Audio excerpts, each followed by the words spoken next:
Hello, everyone, and welcome to episode 225 of the Fake Nerd Podcast, where we are going to discuss a vision of a promising young woman, which may or may not be what you want. But we're going to get into that. And I am Sparks Whitty. I am joined today, of course, by Ryan Eliopoulos. Hello. And Brandon T. McClure. Hello. With his luscious locks. And Ben Magnet. Hello. With locks. I mean, I was like, my hair is the longest out of all of us. I was like, oh, I don't get luscious locks. I'm sad now. I got my hair cut. I was about to say, I was going to say that earlier today. I was like, well, you got a haircut. And I'm like, by my mama, who is not a professional hair cutter. And she said, I'm nervous. And I said, I don't care as long as it's short. Actually, my mom used to cut for the longest time. For years, my parents would never take me to a professional haircutter. Not because I wanted to go to a professional hairdresser. It's only because like my mom was like, I know how to cut people's hair because growing up in Montana, that was just something she learns because the nearest barber was like 45 minutes away. In the snow. Yeah, in the snow. So she would cut my hair for years. And then finally, I started going to a hairdresser. When this pandemic started, Zara cut my hair. I don't know if you guys remember this, but she cut my hair, and then it happened once, and I said never again. Never again.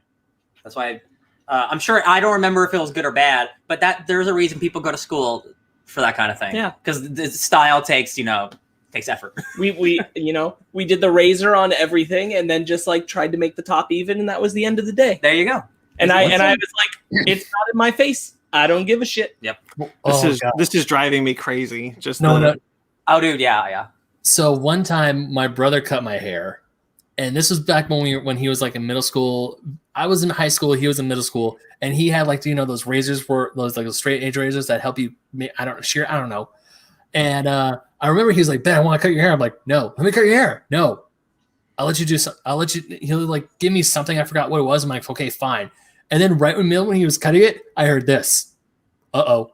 Yeah, that's always a good sign. They want to hear that. Because, of course, we did it outside in the backyard with no mirrors, so I couldn't see what was going on. And then the second goes, I'm like, what'd you do? He's like, What did you do, Ray? What did you do? Every 6 months, we have like a minor hair podcast, I feel like. Yeah. Just to check in. And it's like now, like we're it's because we're in the quarantine, and so it's like we're all, who gets to do something today? Who gets privileged to get a haircut today? Okay, let's get into our week though. There's no links in the description, and there's no new announcements this week, so we'll save those for next time. Stay tuned for other stuff. That doesn't mean that there aren't other things coming, because there are plenty of things. For sure, of course. I think we're all in agreement. We're gonna do WandaVision weekly. We just did not have time to record it yet. Yes. But that'll be soon. Yeah. There'll be a new Fake Nerds Watch for WandaVision. Absolutely. I'll go first because I probably did the least. I don't know. I bet it. I at least the least amount of new. Yeah. I'll say that. So my week was largely chores. It was either cleaning this house or it was helping out my folks in Monterey because I went back for just a couple days by myself with my doggy.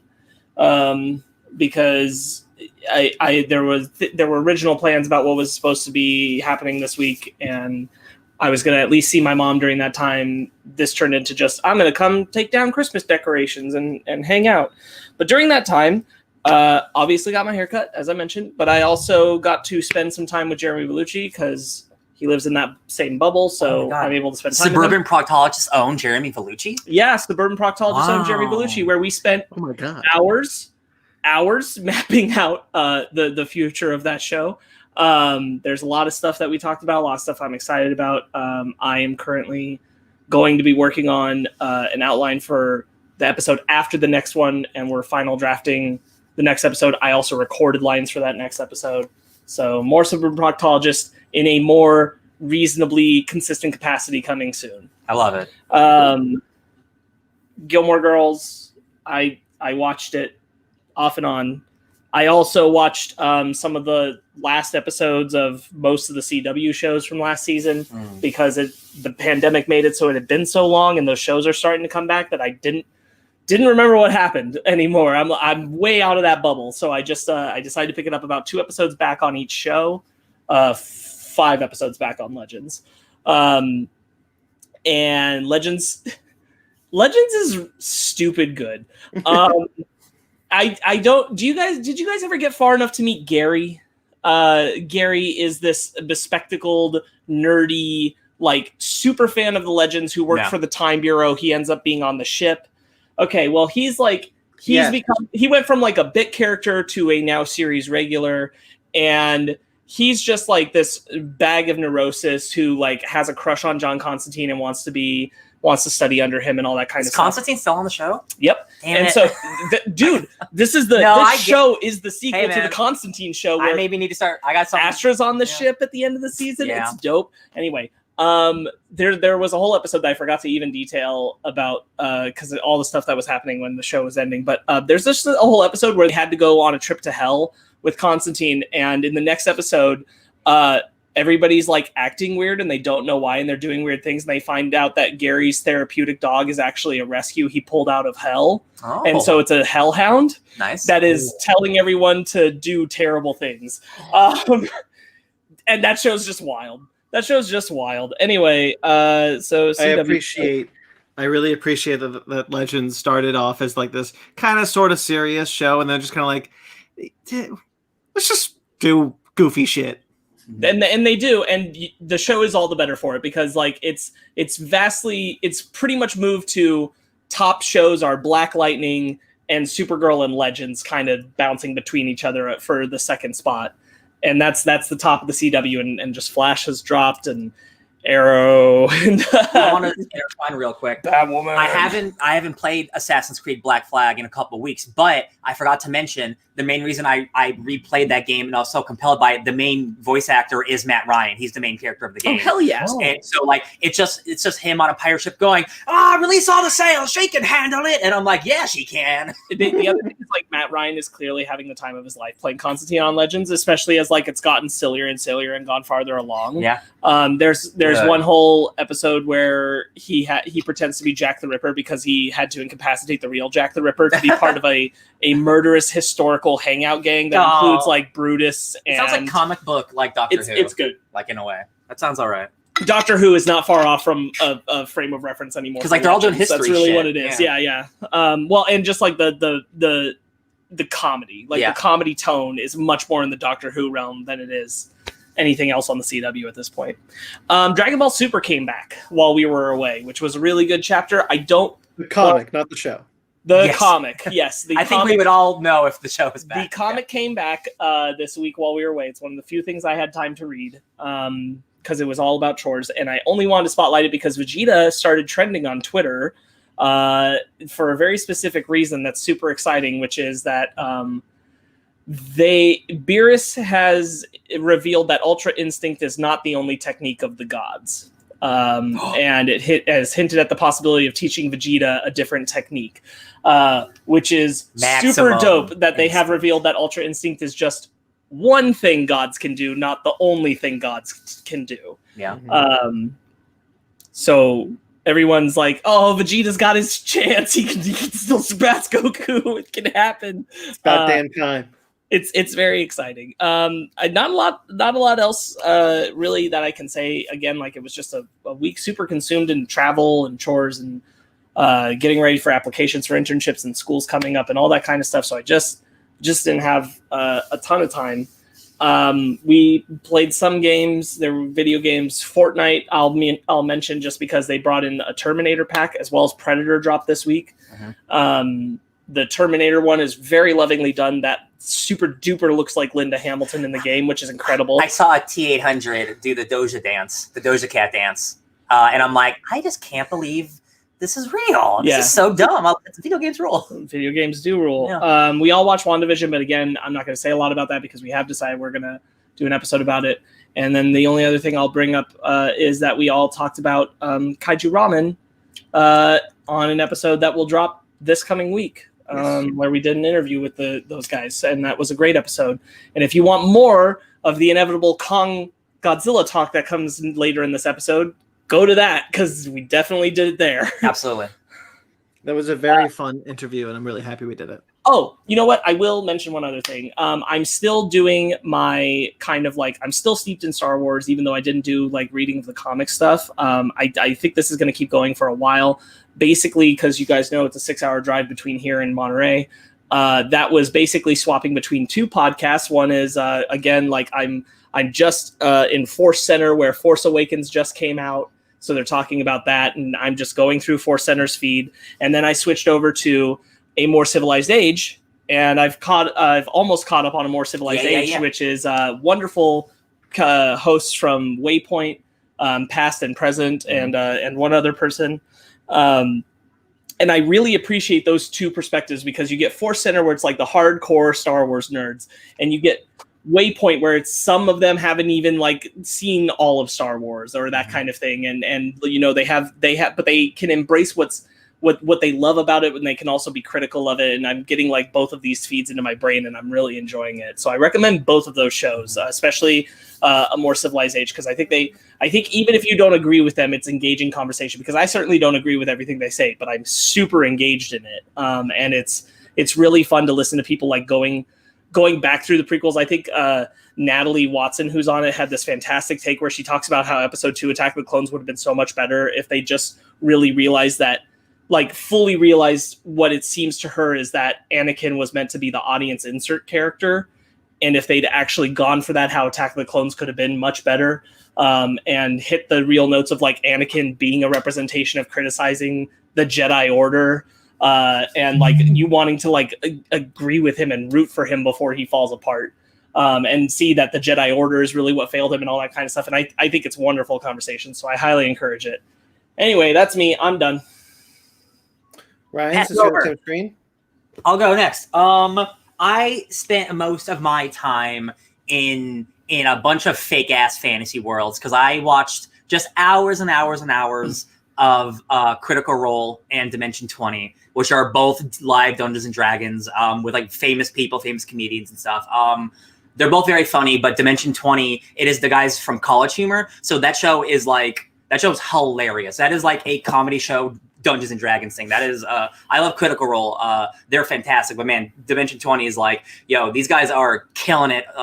You get the drama and like intense comedy out of nowhere. So I love both of those. The reason I watch a lot of those because I am, like I said a little bit last week, I am working on my own Mecha Kaiju RPG that I want to play with the world. I'm trying to make it unique enough and easy enough where it's really easy for people to jump in, but if you play things like D&D, you'll snap in like that and you'll have fun. I'm having a lot of fun. I'm feeling really creative with it, and it feels really nice. I already talked to Ben, like I'm gonna have you play test with me, like just like a battle, just to see if all the mappings work out and all the numbers work out and stuff. You know, a lot of dice rolls, a lot of figuring shit out. You know, making games hard. Apparently, you know, who would have looked at?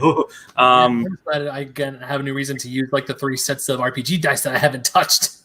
Yeah, I almost went to Target like 3 times to buy a set of dice of all variants, and I'm like, right now I have the internet.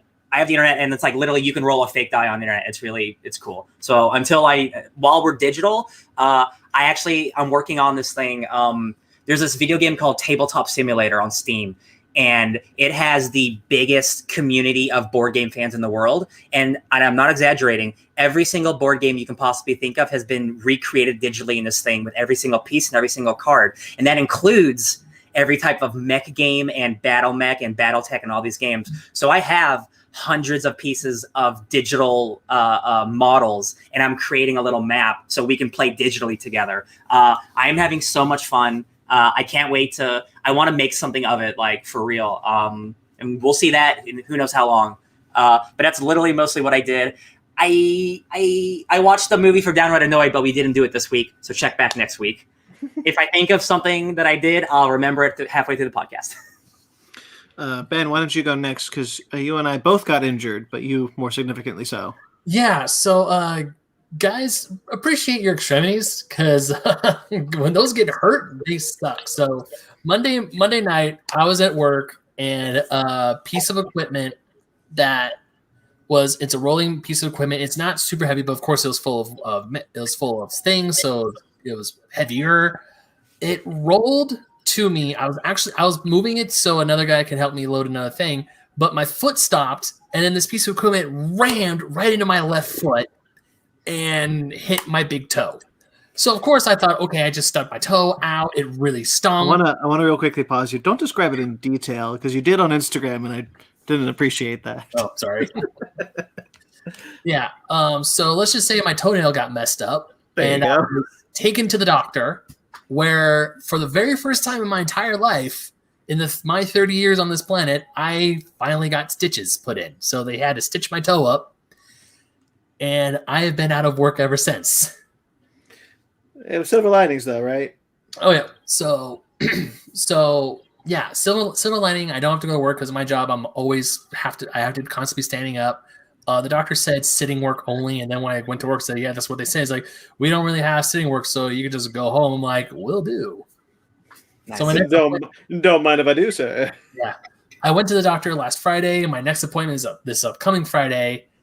And when I was there last Friday, they said it was healing well, but I just gotta keep weight off of it. Yeah. What'd you do media-wise? Media-wise, I finished reading Ready Player 2, and yikes. Yeah. TLDR, it's not good. Ben, having finished it, do you think if you went back and read Ready Player 1, you would see some of the same problems in Ready Player 1 now and like it a little less? I probably will see a lot of problems in the book Ready Player 1 if I went back and read it again. Because I know when I was reading, was one of the biggest problems I have with Ready Player 2 is the quest. Like the quest in Ready Player 2, it's just not as fun as Ready Player 1. I mean, yes, both instances have a ticking clock to them, whereas in Ready Player 1, the ticking clock is you have to beat everyone else. You have to be the first one to get there, or else the prize is yours. Whereas in Ready Player 2, you have to beat the clock, or else everyone is going to die. I mean, bigger stakes. I mean, what it would say is like, oh, but that just makes the stakes more higher. It's like, yeah, but I wanted a fun romp through 80s and 90s nostalgia. Now, like, you better do this or you will die, sort of thing. Well, we all know the second chapter is always The Empire Strikes Back, so it's got to be the dark chapter where everyone almost dies. That's just storytelling 101. Ernest Cline would know. Even Ernest Cline would know storytelling 101. Not even when I got another huge problem I have is that the book doesn't. I didn't really want to start like getting more into the book until like a quarter of the way through. Like, I know Ready Player 1 has like the early chapters. There's a lot of exposition dump. It's a lot of like, here's why the world sucks, and here's all this explaining. Here's exposition, blah blah blah blah. And then I want to say, like, about 50 pages in, then the wheel starts turning, and then the quest starts picking up, and it's like, oh, he solved the riddle. Cool. That doesn't happen until like 100-some pages in Ready Player. Dystopia novels, I started to feel like are a lot like the term EMP. Whenever you hear the term EMP in a movie, they always follow it up with an explanation of what an EMP is and does. And like I hold, and I will forever hold, that at this point the audience knows what the hell an EMP is. I think even if you don't, because I can imagine some old lady maybe not knowing, but if you say EMP and then you show what it does, you don't need to explain it. Yes. Even then. Yeah. So I feel like dystopian novels like Ready Player 1 and Ready Player 2 are fall in the line of like, you don't need to explain why the world is shit. You just tell me it's a dystopia. I'm there already. I don't need to know the build up to how the world became crap.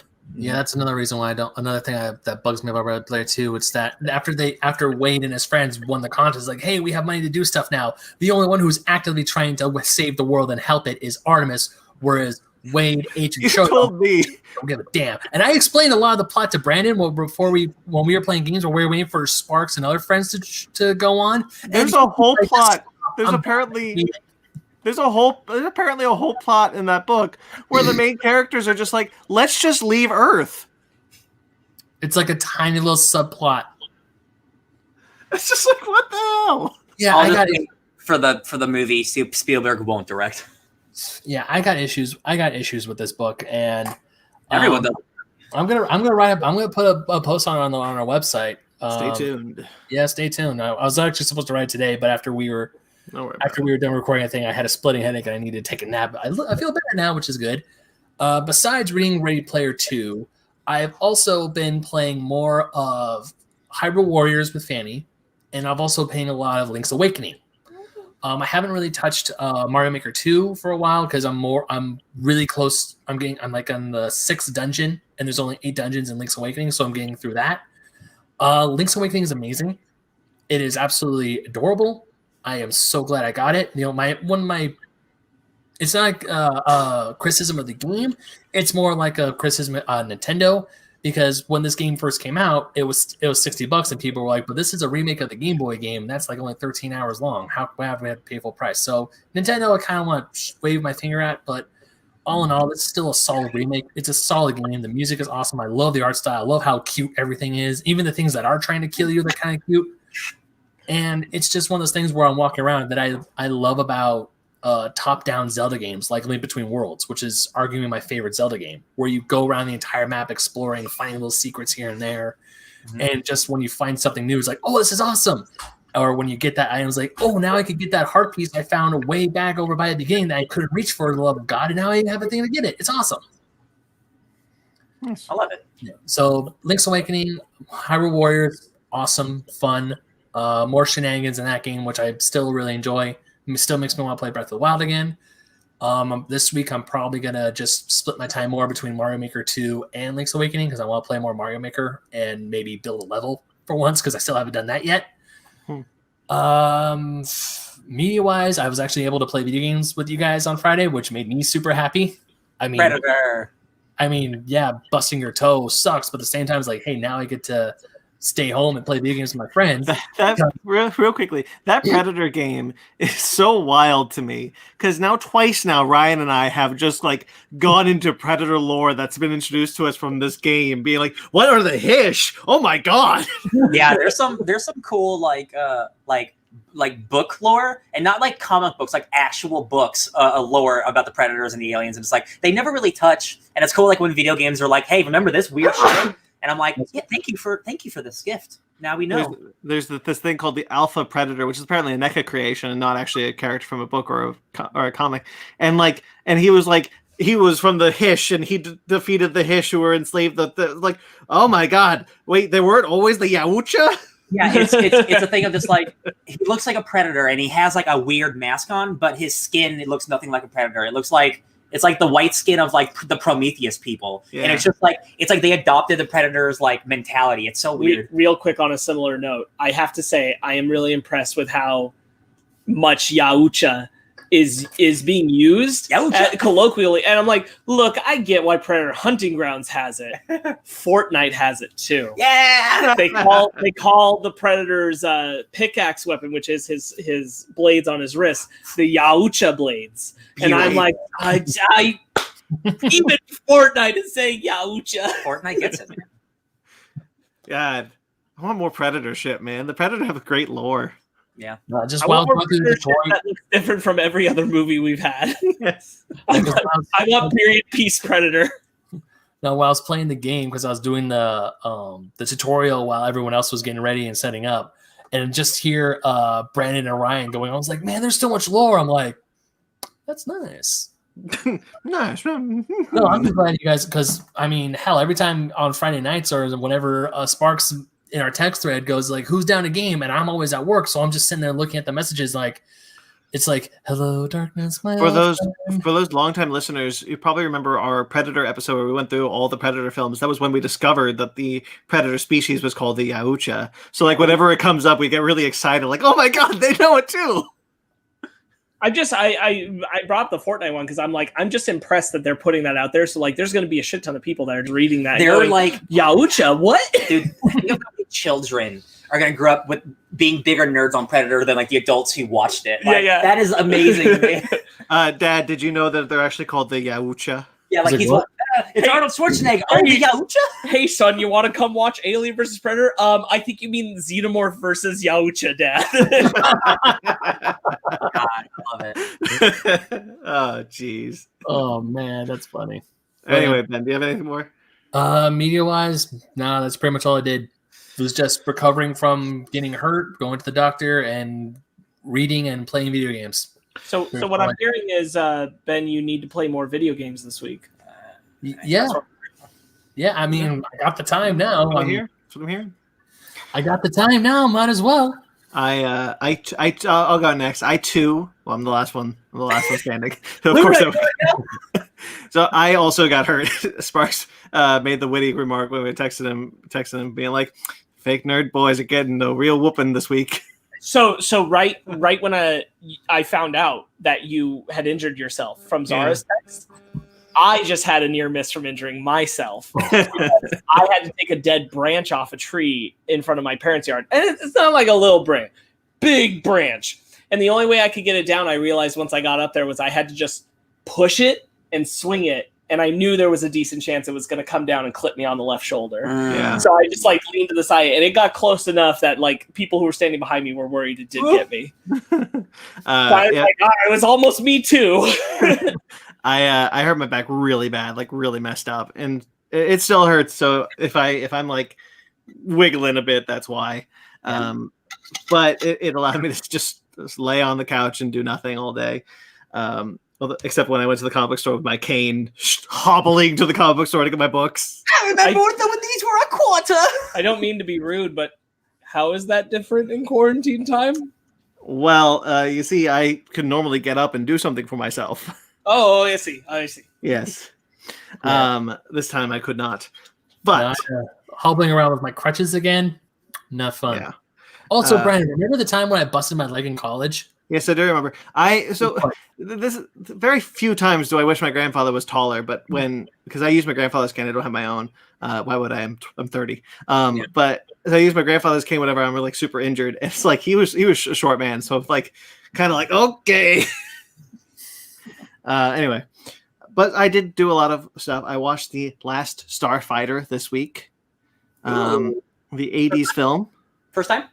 Yeah, first time. Cool. It's certainly a fine movie. That is a small cane. Yeah, it's a picture of you with the cane. That is too small. Yeah, that is my grandfather's cane, who is not my height. Like he was 5 foot. Yeah, it's not a cane made for 6'5". So I watched The Last Starfighter. I didn't care for it. It's a little slow, kind of boring. But you know what? I understand the cultural touchstone of it. I probably would, if I saw it earlier in my life, I probably would have liked it more. But I beat Rise of the Tomb Raider, the second game of the Square Enix Crystal Dynamics Tomb Raider reboot. Really enjoyed it. I thought the story was really good. Really fun gameplay once again.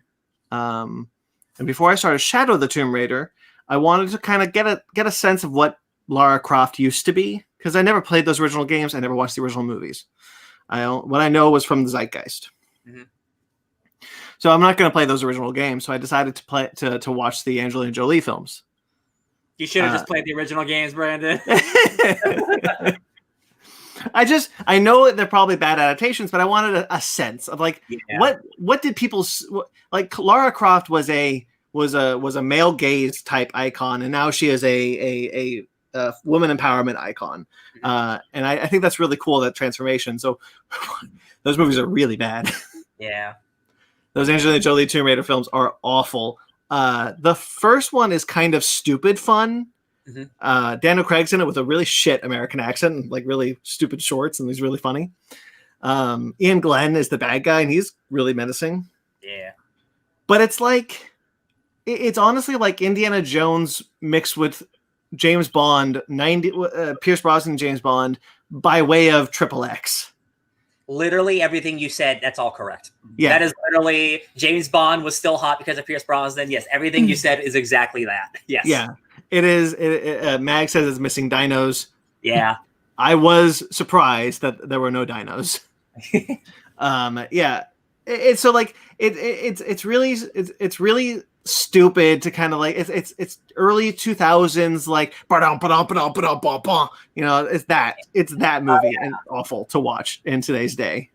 Mm-hmm. Tomb Raider 2 is less that and more kind of adventure, but it's also more boring. Mm-hmm. Except it's got a solid ending. I like the stuff with Gerard Butler at the end of the movie. That's right, Jerry's in that movie. Does that make you look back at the Alicia Vikander one and go, you know, that's not bad. 100%. Playing these games and watching, because they take the bare bones of that first game and like like change it a lot to match the movie, because in the game, Walton Goggins' character isn't working with Trinity, and her dad's not alive. Yeah. The two biggest things, not to mention Yamatai is not a mystical place; it is just an island. Yeah. And so like playing these two games, I'm like, you know what? That movie's a really solid adaptation of these games. Yeah. I like Rise of the Tomb Raider. Didn't like those movies, but I played. Does one of those Tomb Raider movies have like stone people that come alive? Yeah, the first one. Okay, I haven't seen those movies. I literally think since they came out, but I remember thinking like that was pretty dope. But I was also like, so what are you gonna do? I genuinely don't know if I ever saw the second one. We should do it. We should one day we'll do it. So Angelina Jolie, John Voight plays Lord Croft. Angelina Jolie obviously has a terrible British accent.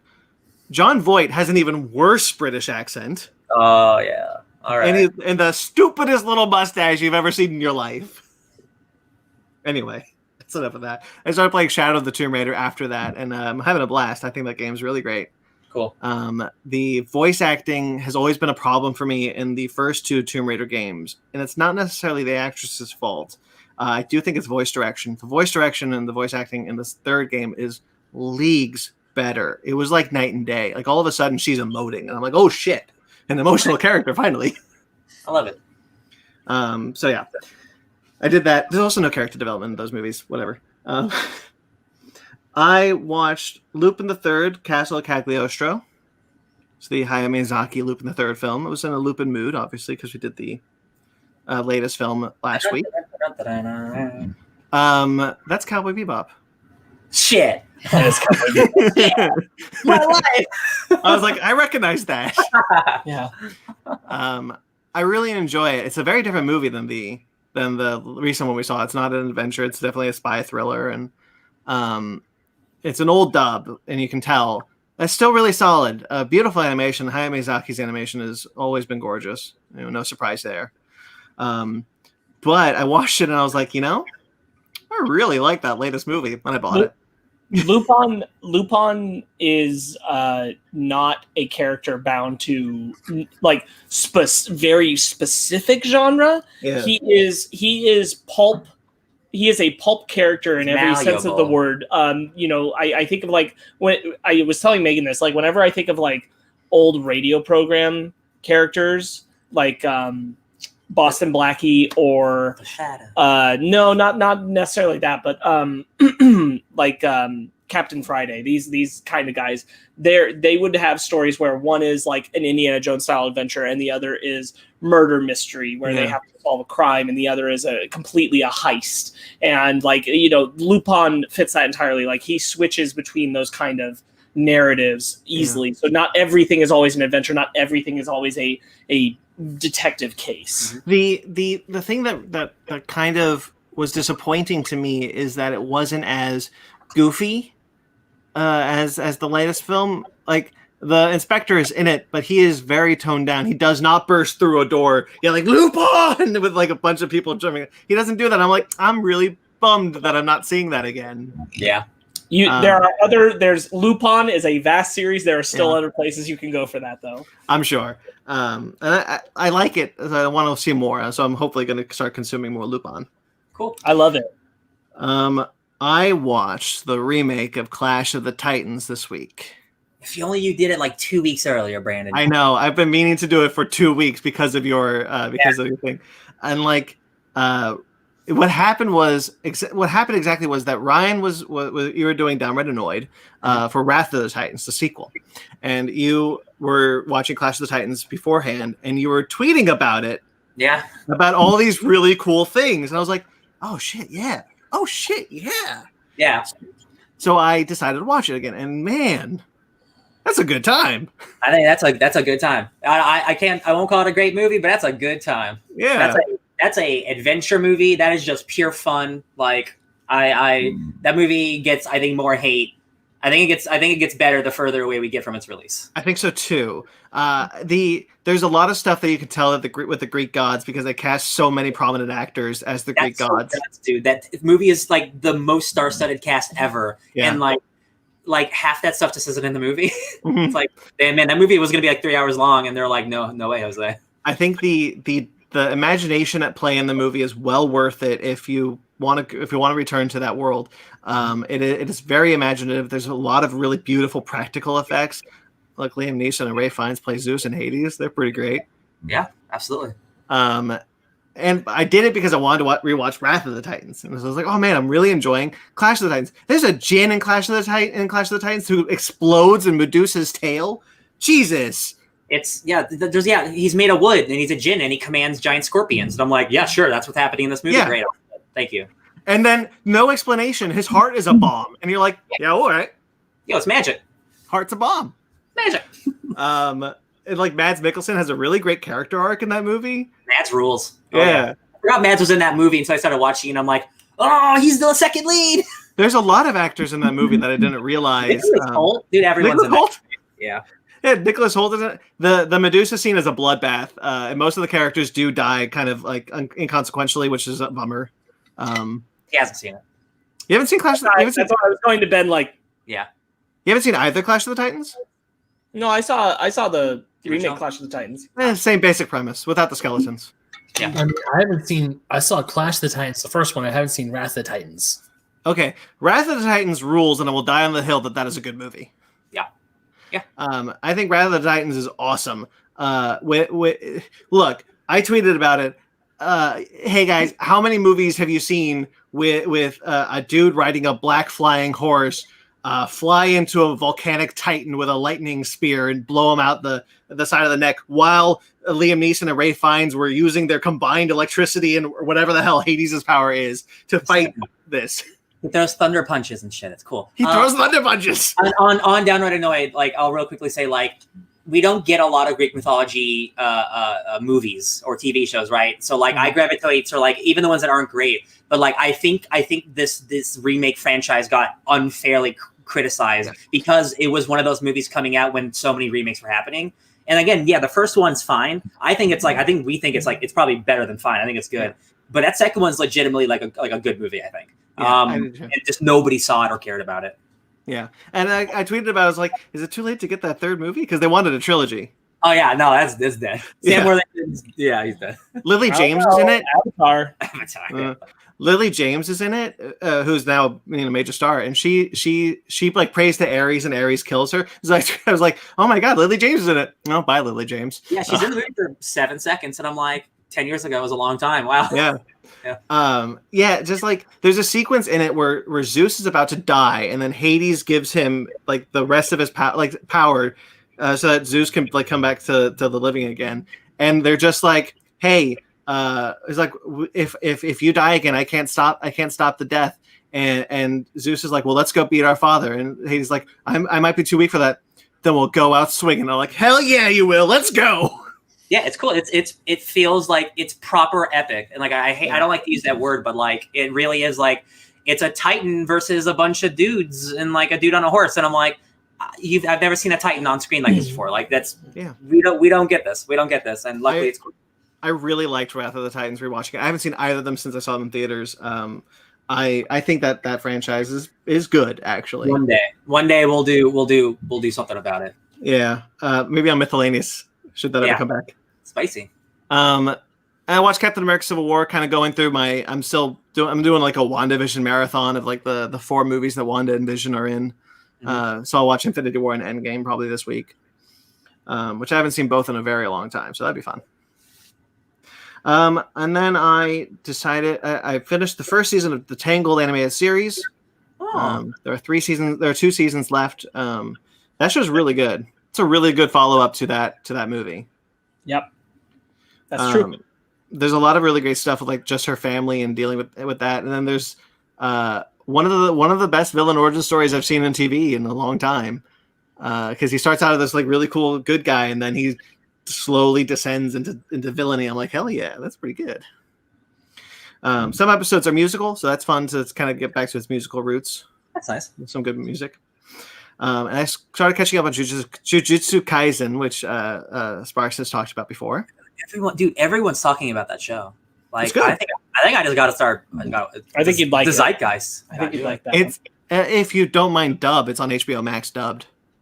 No, I don't mind dub. No. Yeah, that's how I'm catching up right now. And I know that when we start watching it together, we'll watch it subbed, but I don't mind. Yeah, most of the people we watch with prefer subbed. Yeah. HBO Max has it dubbed, which made it very easy to catch up. And then I read.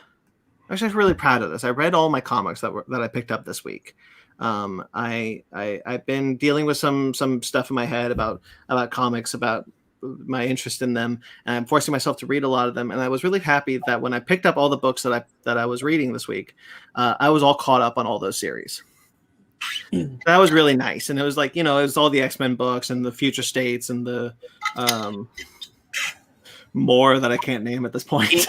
King of Black stuff? Are you doing any of those titles? Yes, I'm reading all the not all the King of Black titles, but I'm reading King of Black, and that third issue had Thor in it, and I thought that was really cool. Gwen was last week. I don't remember. Anyway, but Future State came out, and I dropped 3 titles, but I picked up Immortal Wonder Woman Future State. I know I've been kind of talking about Future State the past 3 weeks, but I thought Immortal Wonder Woman was very good. I can't weigh in yet. I haven't had time to read. Yeah. I'm gonna. A very nice person helped me with my pull list this week. So it's him. He helped me with my pull list. So I'll be catching up on all my comics. I'm sadly a couple weeks behind on all my X-Men books, and I'm about to have a sweet ass marathon. You guys, it's gonna be great. And then I caught up on Green Lantern, which is on issue 10. Green Lantern season 2 by Grant Morrison and Liam Sharp. I was 6 issues behind on that one. Like I told you guys, I'm way behind on a lot of my comics. Yeah. But that so far rules. I know it's only got 2 issues left, but that's a damn good Green Lantern book that Grant Morrison is writing. Good to hear. There's a dude in it whose head is a volcano. It's like a volcanic eruption. He's not a volcano. It's a volcanic eruption for a head, and he's got a little smiley face in it. It's awesome. I love it. It's so cool. Yeah. Anyway, that's all I got. That's my week. All right. Beautiful.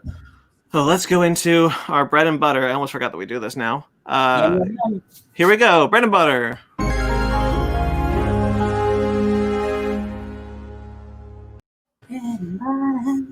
That wasn't enough time for me to get my thing out. I don't know why. Right. Okay, here we go. We got some sad news actually up top before we get started. Mira Furlan, who played Minbari Ambassador Delin in Babylon 5, most notably. She was also Silver Sable in the Spider-Man animated series. Oh, all right. Yeah, she passed away this week at the age of 65. Oh. And David Richardson, who's a producer on a lot of TV shows, including The Simpsons, passed away this week as well at the age of 65 due to heart failure. And last week we heard that Larry King, not last week, the week before, 2 weeks ago, we heard that Larry King was admitted to the hospital due to COVID. He did sadly pass away due to complications of COVID-19 at the age of 87. Man. Yeah, that sucks. Larry King's a good guy. Yeah, he's a real cool journalist guy. I never watched him except for when he did interviews with people, but he had a very, very weird, interesting perspective on things. He was a national touchstone for all our lives. Yeah. He was in movies, tons of movies. Oh yeah, tons. Yeah. Remember when he's the ugly stepsister in Shrek? Yes. Oh my god, I forgot. No, even when he had voice cameos on so many different shows, one I can B-movie. Oh, he was in B-movie? He's in B-movie. It's B. Larry King. No, he was also Wax Larry King in Gravity Falls. Yeah. Oh, that's hilarious. All right. Also, I mentioned to Brandon a little while ago, but both of us forgot to add it to the list that we missed. January 15th, Dale Bear died.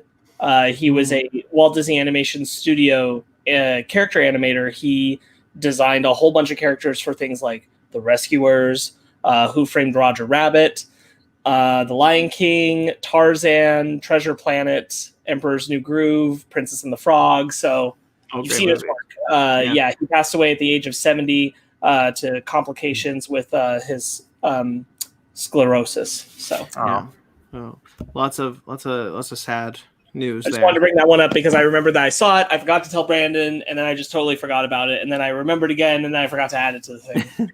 It's okay. I'm glad we got to talk about it. Yeah. All right, guys, we're back. It's a new year, new COVID year. We're we're doing our release date tango again. Oh yeah. Who's got mutations? Not yet us. Well, so far, this is real quickly, the Mitchells versus the Machines. Now, if you don't know what that is, it's because when we first saw the trailer for it, it was called Connected. Yeah, I think we looked really cool. That was a better title. Yeah. Connected? Yeah. This is like about electronic connection, but also about family connection. I'm like, it's all right there, baby. Yeah. This is the Lord and Miller produced animated movie that looked really unique and interesting. That one. Okay. I was curious because I was like, wait a minute. The Mitchells versus the Machines. Yeah. Yes. So the Mitchells versus the Machines has been bought from Sony to Netflix. And Netflix will distribute the film at a later date this year. Cool. And they're which title is it now? The Mitchells versus the Machines. Okay, that's not. They should have kept it. They should have kept it connected. Come on. I wonder apparently it's the original title. Yeah. Yeah, they should have just kept it connected. Oh well. Yes, apparently Sony wanted it to be called Connected, and the director wanted to do the Mitchells versus the Machines. Apparently everyone's really thrilled about this move to Netflix. Like they're all like really excited about the creative freedom that they're gonna get and all that. So cool for them. Yeah. I'm happy that film's finally coming because I thought that looked really good. Absolutely, I completely forgot about it, but I forget about everything in COVID. So now we're on to the release date tango with Uncharted. Of note, like most of this is all, even just what you said, is all like Sony shifting around. A lot of Sony, yes. Yeah, a lot of, which isn't surprising because unlike things like Warner Brothers or Disney, they don't have an immediate streaming service option. So their pushbacks are not shocking, although we'll get to it. So Uncharted, which is the Tom Holland film based on the video game, originally was going to come out on July 16th, 2021. It will now come out on February 11th. 2022. That is oh my god. That's so far away. That's so far away. Yep. That is a push. I'm sure that's a movie that they not only want but maybe like need to succeed because that's like a big tentpole maybe franchise starting thing. So I'm sure they want that to make every dollar it can. Ghostbusters Afterlife, the long-awaited third film of the Ghostbusters original franchise, originally was going to come out on June 11th. 2021, and will now come out on November 11th, 2021. November. That's right around Eternals, isn't it? Mm-hmm. Yeah. Jesus. Nobody was going to come out on February 26th. This is the Bob Odenkirk film. Now it's coming out on April 2nd, so not that big of a move. Do we know if that's a VOD one? No, it is theaters. That feels like a VOD. That should just be a VOD. Yeah. That can't be a big budget movie. What are they doing? Well, it's written by the guy who wrote first John Wick, so maybe they're like, we got another John Wick here. Oh, I doubt it. Last Night in Soho, which has apparently had the release date of April 23rd. This is the new Edgar Wright horror movie. Yeah. Will now be coming out on October 22nd of this year. Halloween? Yeah. Cool. No Time to Die has been pushed once again from its April 2nd, 4th release date to October 8th, 5th release date. Oh, that's far now. Damn, that movie's never coming out. No. Morbius, which was just pushed last week. What? has been pushed again from its new date of October 8th to January 21st, 2022. Because that would be them competing. Yeah. And they don't want to. But I'm like, Morbius should have just stuck to October. If anything, Morbius, you pull a Kong and you move that thing forward. Just like get it out. Like get it over with, yeah. Focus on the movies that really you want to push, and like Morbius, that's not one. I don't think that's one. Well, Maybe it is. They need that good faith in that Venom money, that Spider-Man spin-off universe that might be MCU. Dude, it depends on who you ask. I mean, it doesn't depend on anything till it's out. Yeah, that's Michael Keaton. Amy Pascal is like, yes. Kevin Feige is like, Bob's Burgers, the animated film Bob's Burgers, that is now Disney, has been taken off its April 9th release date and has now got a release date of TBD. So we don't know when it's coming yet. You know what I bet that means? I bet that thing's coming to Disney Plus, and they don't know when. Because that is not a Hulu. Literally anywhere. Like that is not a movie you need to push into theaters. Like I would love for Bob's Burgers to make $1 million or whatever right at the box office, but that is an animated movie off a TV show. Like that one you can easily and now 11 seasons TV show. And now, that's Disney. Yeah, those people are now working on Deadpool. Yeah. Box Office rules, you guys. Can't wait. I agree. I'm 2 episodes behind, I think. The Kingsman, now Disney owned, The Kingsman has been moved from its March 12th release date to August 20th. A Quiet Place Part 2, which was one of the early moves That was like the last year, one, has moved from its April 23rd release date to September 17th. That's Universal. Man. Antlers finally has a new release date after being off the release docket for a long time. It is now coming out on October 29th. Cool. And this happened last week, but I totally forgot to put it on there. The Green Knight finally has a release date after not having one for a while of July 30th. Cool. Okay. Because we the movie we're talking about today, I was like, when are we getting this movie? And now there's just Saint Maud and the Green Knight. Those are the 2 indie babies I'm waiting for. So there you got the Green Knight coming in July. Yep. I'm definitely a little concerned about No Time to Die. Me too. Not like me being concerned, it's not good now. Yeah. I'm like, how are you going to generate interest for that movie at this point? Because they marketed that thing to death. I feel like it's before it came out. It's been 2 and years. then they pushed it. Yeah. And then they thought, we think we're actually going to get to put it out. So they put out another trailer that showed way too much more. And then they pushed it again. Yeah. And the intro is out. Yeah. Oh, Jesus. The intro movie. Oh, wow. The Billie Eilish song is out. Oh, gotcha. Yeah, man. Like, how are you going to get people pumped about that when it's coming out? They can't make that money back with the amount of marketing they've done for, like, I feel like it's been 2 years, right? The movie's supposed to come out like when? Like, I feel like it was supposed to come out last year. It was last year. Was it April. Okay. It was. We were literally 2 weeks away. Yeah. When the pandemic started from seeing that movie. But like, even with trailers before that, like, it's been like a year and a half we've been talking about this movie. Like, sometimes you just gotta cut. Well, and that's the thing. It's like the last trailer that they released when they thought they were going to finally get to release it before they had to push it back again. Yeah. Was already showing like, oh, you are showing way too much. Yeah. So there's no way they can make another trailer. Yeah, absolutely. Yeah. You guys want to hear some comic book news? Sure. All right.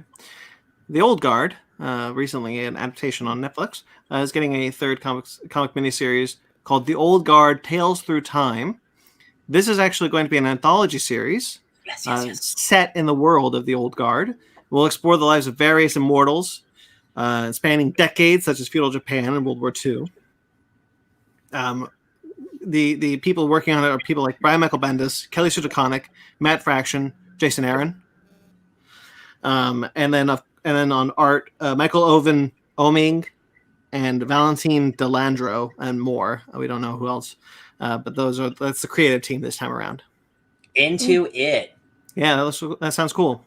I think that universe. We were just talking like Predator. Predator would work with like a cool like time spanning anthology type of thing. Mm-hmm. Like the Old Guard, they're a bunch of immortal warriors. Like I will check out at least the first issue for sure.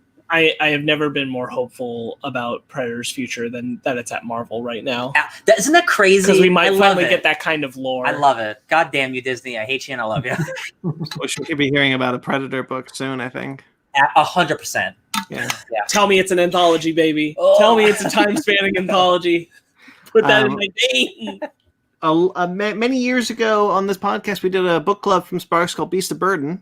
There is a new Beast of Burden book coming.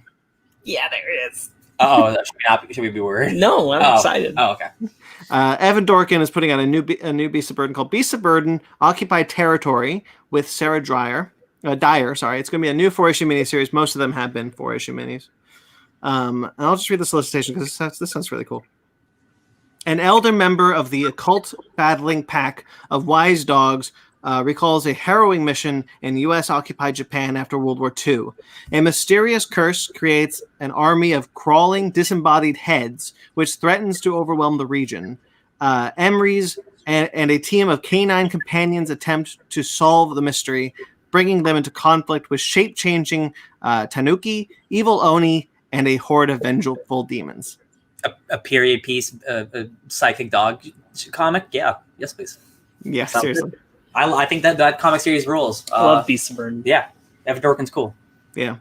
The Silver Coin. coming from Image is a new anthology book, all drawn by the same artist, Michael Walsh.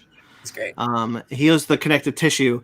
Chip Zdarsky, Kelly Thompson, Ed Brisson, and Jeff Lemire are writing issues with his art. This is I'll read this. This is from the article. Rather than having one writer and multiple artists, every story in the series is drawn by Walsh, with the writer changing on each issue. Nor is a silver coin delivering a series of standalone supernatural tales. Each story takes place within the same interconnected supernatural universe, with the titular coin being the glue that binds everything together. So it's kind of rewarding new continuing readers. I'm into it. I'm so into it. Fun fact, Michael Walsh, he did the Scarlet Witch issue of Vision that we read this week. Yes. He didn't do the whole book, but he did that one issue. So he's great. I think I love every one of those writers. I love horror anthologies. I think that's the best type of anthology. So I'm also into it. The first issue will be written by Zdarsky. Yeah. Cool. You guys like Magic the Gathering? I do. Got some Godzilla Magic cards right there. Bro, this Brandon gestures to the Godzilla branding, and he's like, "I've heard of it." Brandon, you gotta get me one more card. You have to get me one more card. I was gonna bring my cards to you, Sparks, so we could see about trading and getting that one more card up there. It's like I love what you got going on, but man, I look at it and I'm just like, I know, me too. It drives me nuts. If you got a spare card, Sparks, let me know. Maya Lotus is in the chat. Hello. Nice. Yeah. Magic Gathering Godzilla is nice. Magic, a new series from Boom Studios based on the world of Magic the Gathering, from Jed McKay, and art by Ig Guerra, coming out in April. Sweet. So give that first issue a shot.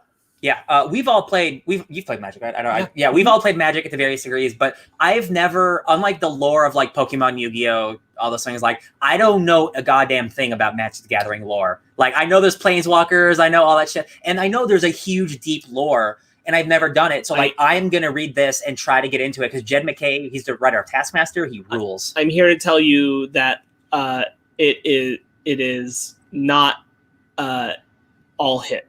Oh, I believe it. Like, I think I just don't know anything. A similar comparison I would make is like trying to dive into the World of Warcraft lore. Yeah, most stuff is all pretty like you can track a continuity of time and like things like that. A lot of like early Magic the Gathering lore was real hodgepodge of just trying to throw out what could make things cool, and it's never really gotten. Not that there aren't good things, there are good things in that lore, but there's a lot of bad things, and none of it is kind of speaking with a singular voice. It's all kind of just like, here's a cool thing. It kind of doesn't matter if you think of anything else. It reminds me of D&D, but like of course like it's Magic Gathering is just like it's like these cards, but like D&D it's like here's like a world that you can inhabit. And I just don't know. I literally don't know anything about the world. Yeah. And I have so many Magic cards, and I'm just like, it's time to invest a little bit.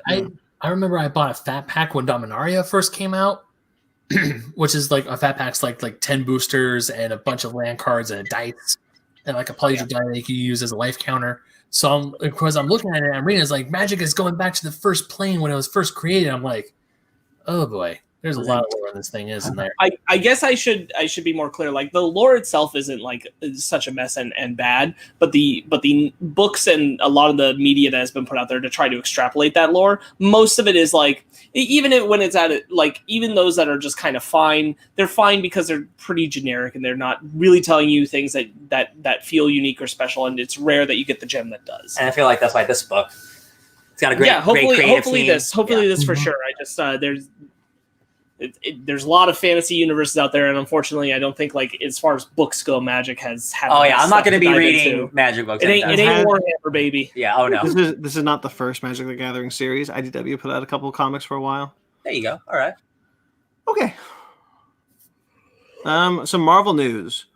Venom was in the news this week because it was revealed that Donny Cates and Ryan Stegman will in fact be ending their run, their multi-year run on Venom, with the upcoming Venom number 200 anniversary.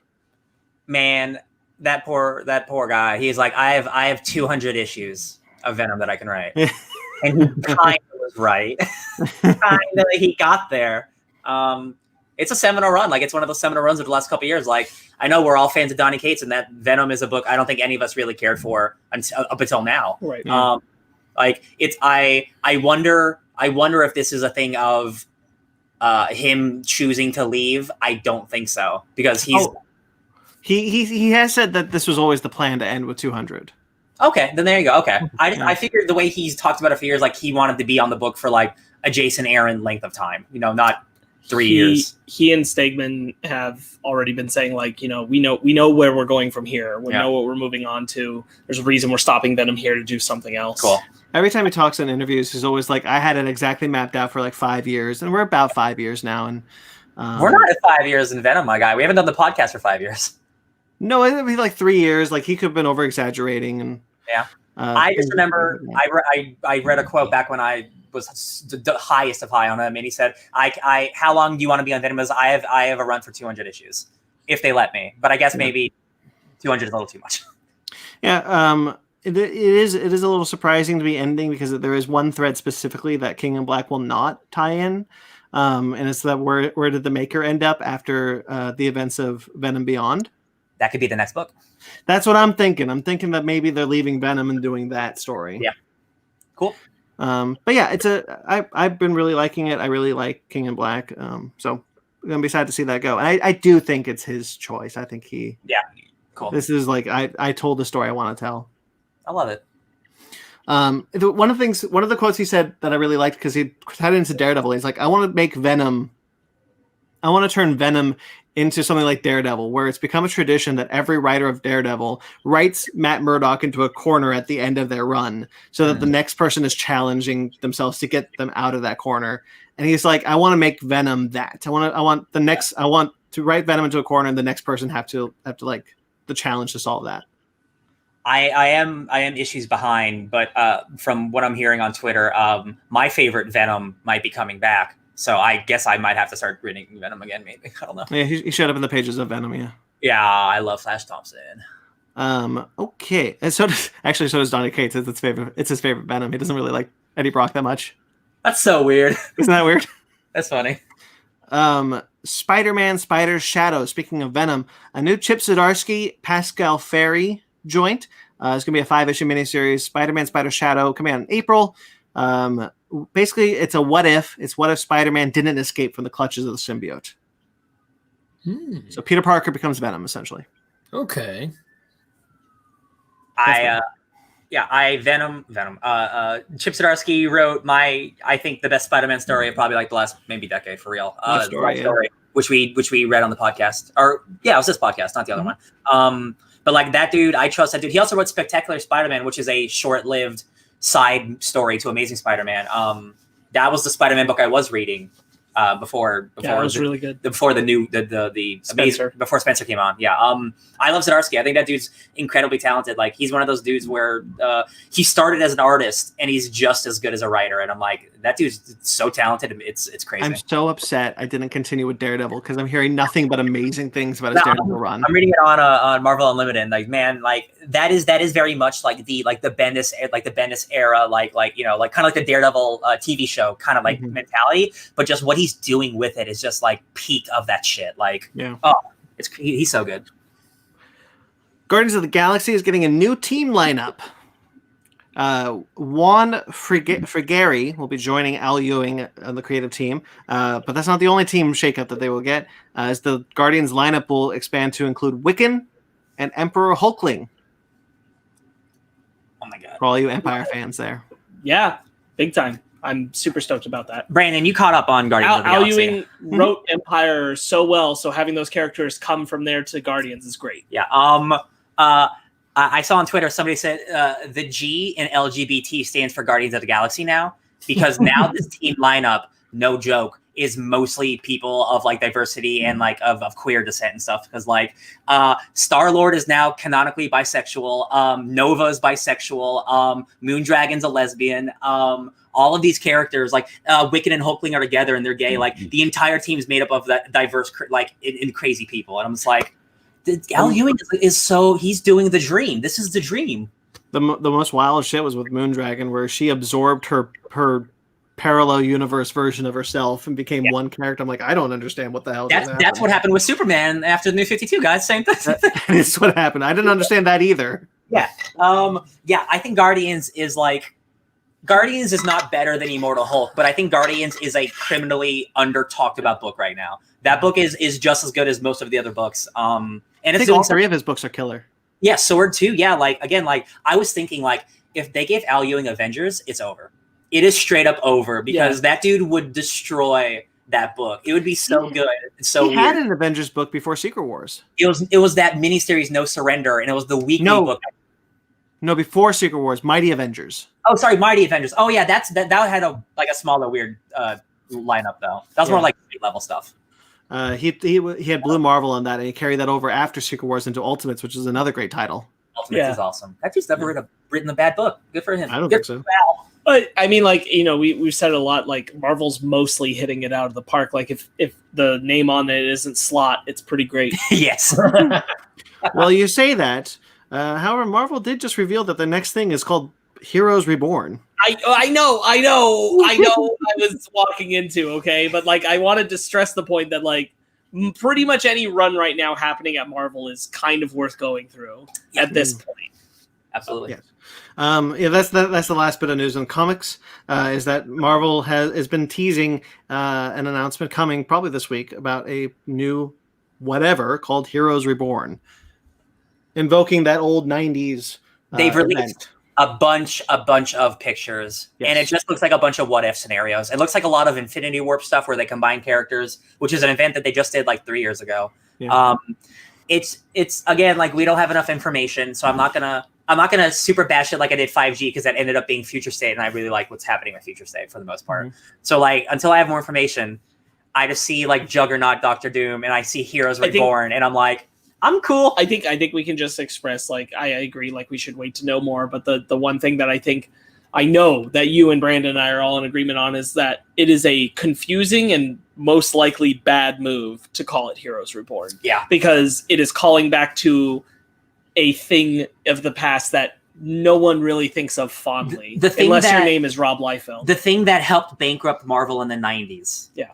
This event was so they wanted to jumpstart all the characters again, and they just barfed it up the entire thing. And I will spotlight we talked about that they just dropped that run in hardcover, big hardcover collections that just happened a couple months ago. Oh, geez. All these Heroes Reborn hardcovers just got pushed out. I was about to say something else, but they got pushed out. And we also saw at the Funko Fair, Infinity War figures coming out. And I'm like, all these things are pointing in a certain direction. Yeah. Mm-hmm. Especially when you think about how weird timing things are because of COVID. Mm-hmm.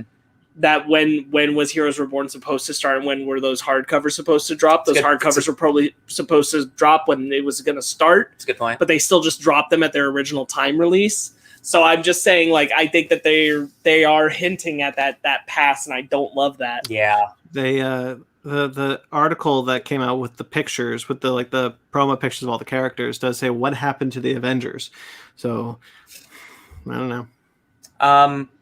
Yeah, I think the only one that I think is kind of cool is the one with Reed Richards and Ben Grimm, but he's a SHIELD agent, and they're at the 42 prison, which is the multi-dimensional prison where they house all the people during Civil War. Mm-hmm. So I just think that particular story, I'm I just love the Fantastic Four, so I want to know what's going on there. But I don't think it's an event. I think it might just be like a Future State thing. Why? Well, because we've also talked about the fact that there are titles that are going through it. Immortal Hulk's not ending. None of the X-Men books are going to end for this.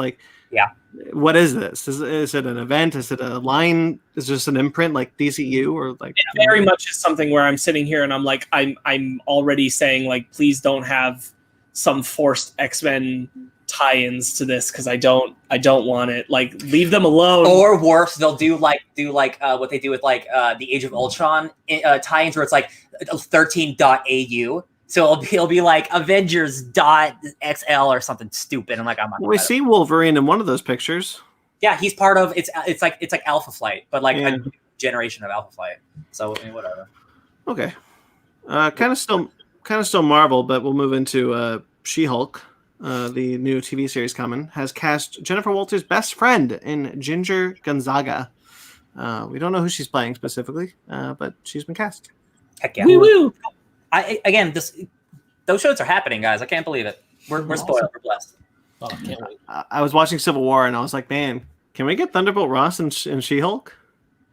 Sure. Absolutely. Dude, if we have Tim Roth, there's no reason. I know, but they haven't said, and I'm like, Marvel, let's get William Hurt and She-Hulk. I want to see Red Hulk. That doesn't mean shit that they haven't said they're gonna I'm not saying he's not in it. I'm just saying I hope he is so we get Red Hulk.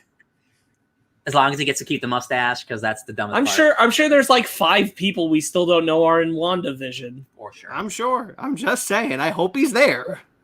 Mm-hmm. All right. Peter Pan and Wendy, the new Peter Pan adaptation from Disney, has cast its Mr. Smee with Jim Gaffigan. No, I can see that. Oh, that's cute. Okay. I like Jim Gaffigan. Yeah. He'll be playing off of Jude Law's Captain Hook. Oh, right. Okay, sure. Whatever. All right. I really wish you hadn't said that. Yeah. Jim Gaffigan? No, Jude Law. Jude Law. That was confirmed at the Disney investor meeting. I know. I just didn't want to be reminded. Horrible casting. Horrible casting for Hook. I like Jude Law. Horrible casting for Hook. I like Jude Law a lot. The Sandman.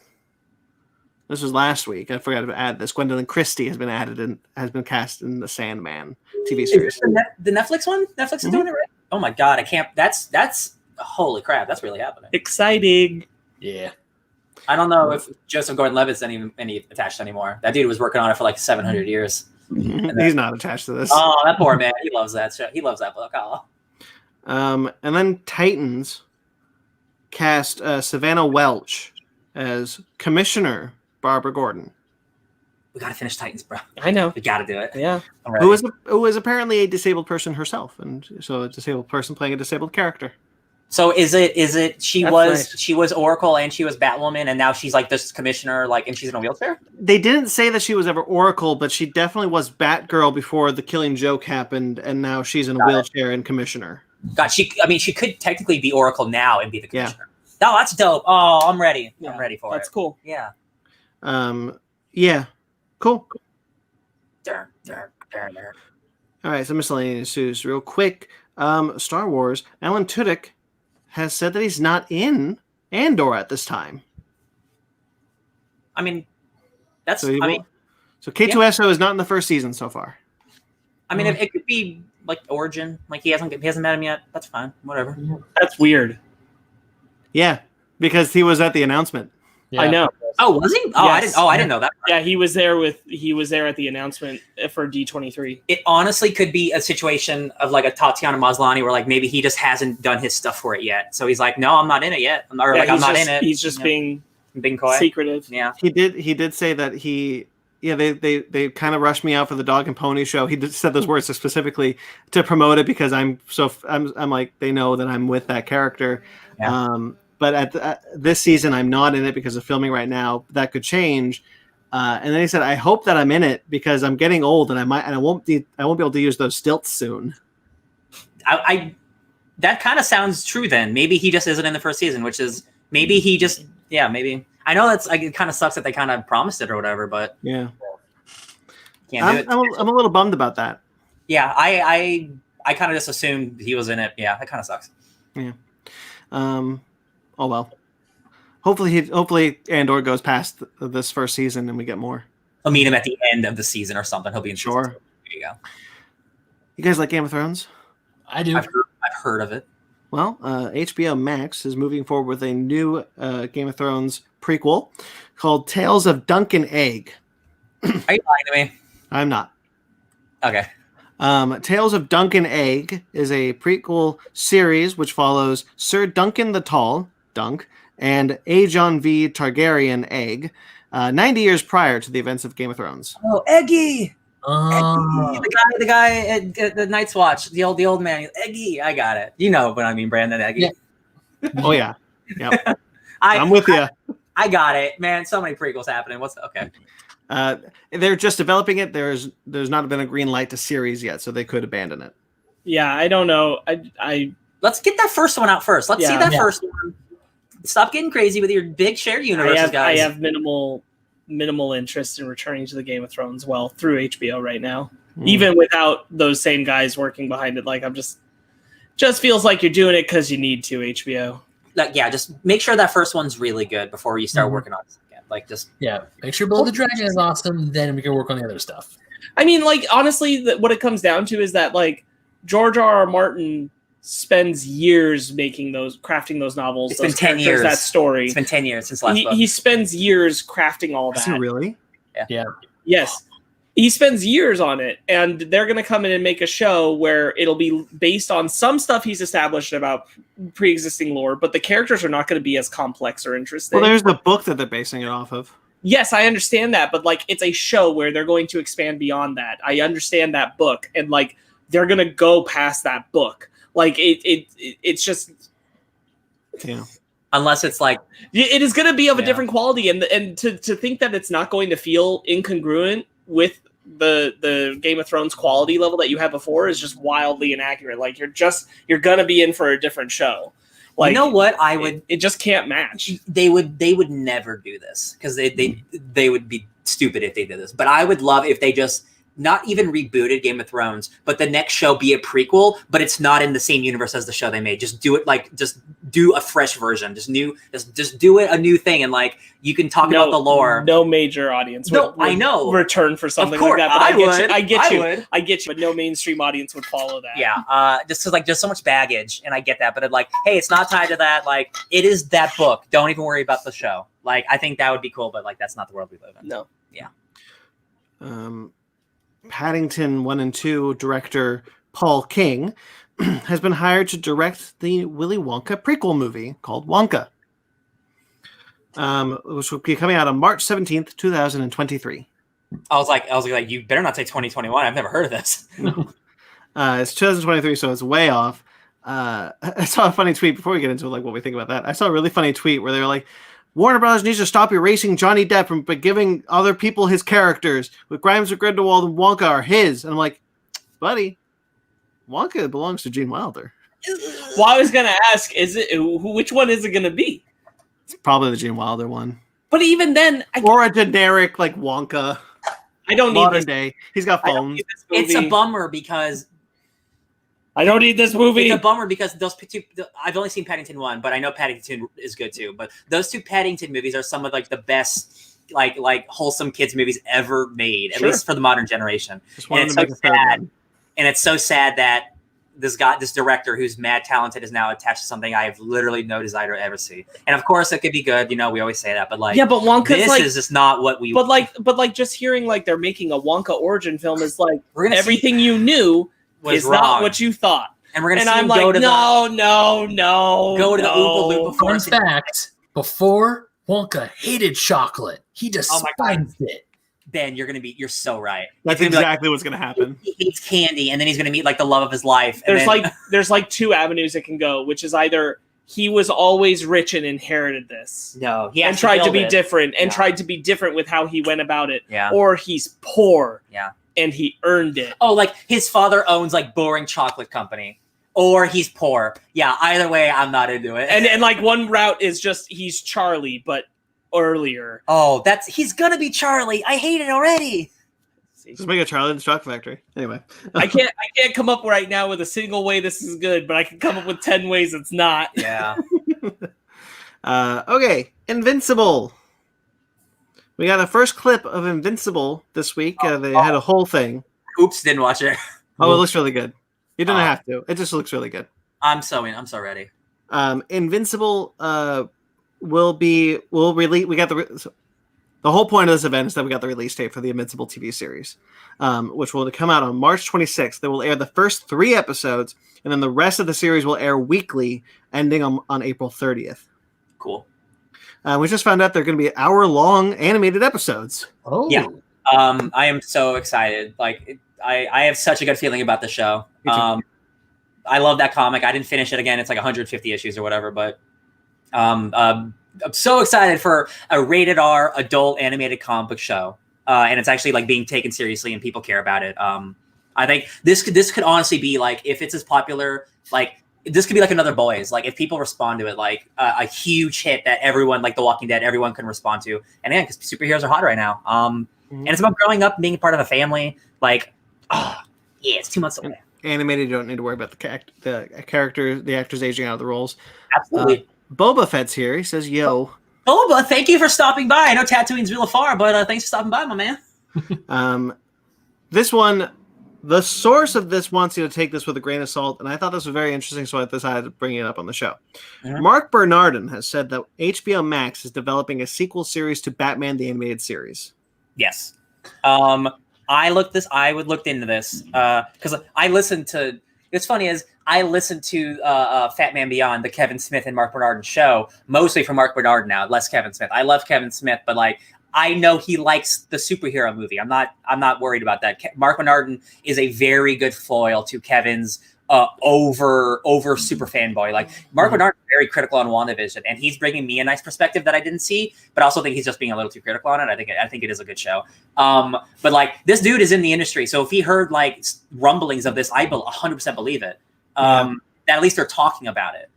Doing so looking at avenues to develop a sequel series, reunite the DC animated universe in some way.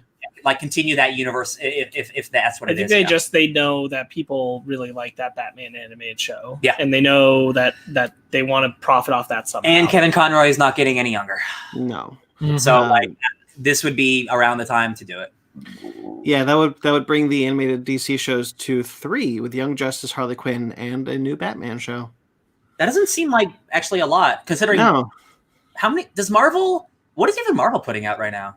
Animated wise, I'm sure they got a Spider-Man. Is Spider-Man still happening? Like, is that Guardian show on? Is that Avenger? Like, what's happening with them? I don't know what they got. I lost track. Yeah, they have stuff on. Do they? Okay.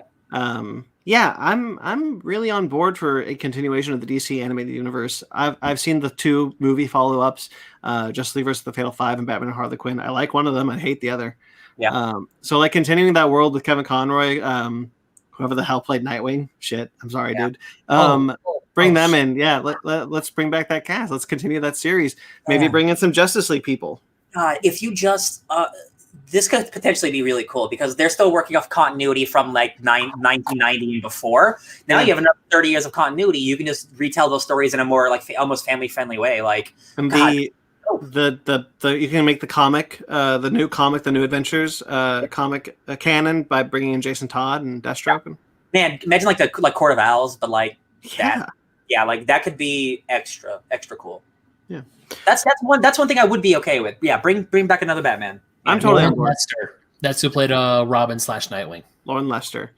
Video games. We talked a little bit up top already, but Fortnite did bring in Sarah Connor and the T800. So we won't spend much more on that. Resident Evil Village. Resident Evil 8.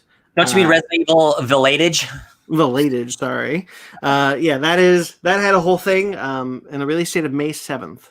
Yes. So yeah, there was a 2-minute like story trailer, and there's also like a full 6-minute gameplay trailer. They also released a 20-minute gameplay demo if you have a next-gen console. I do not, so I just watched someone play it. Yeah, man. Hey, Ben, remember Resident Evil 7?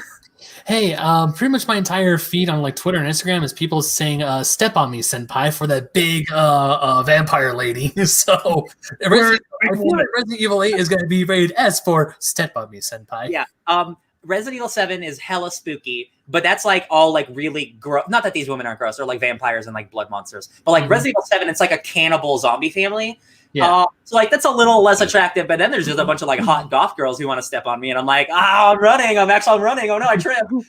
This game looks so fun. It looks so good.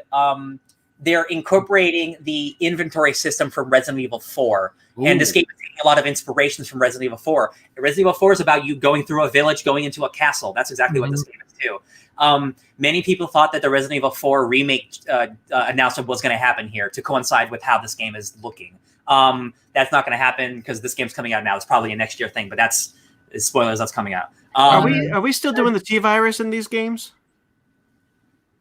Yeah, no, it's mutated and become like the G virus and the X virus, and like in Resident Evil 4, they're parasites. They're not even like zombies. Yeah, well, I remember that, but I'm like, how are we how are we in 8 having like this like 8-foot tall woman running this village and like that's the thing. A vampire and a werewolf and there's a big werewolf. So that's the thing that I'm so excited about this franchise because it's always been really stupid and it's always been like, but it's always been grounded in it's science stuff.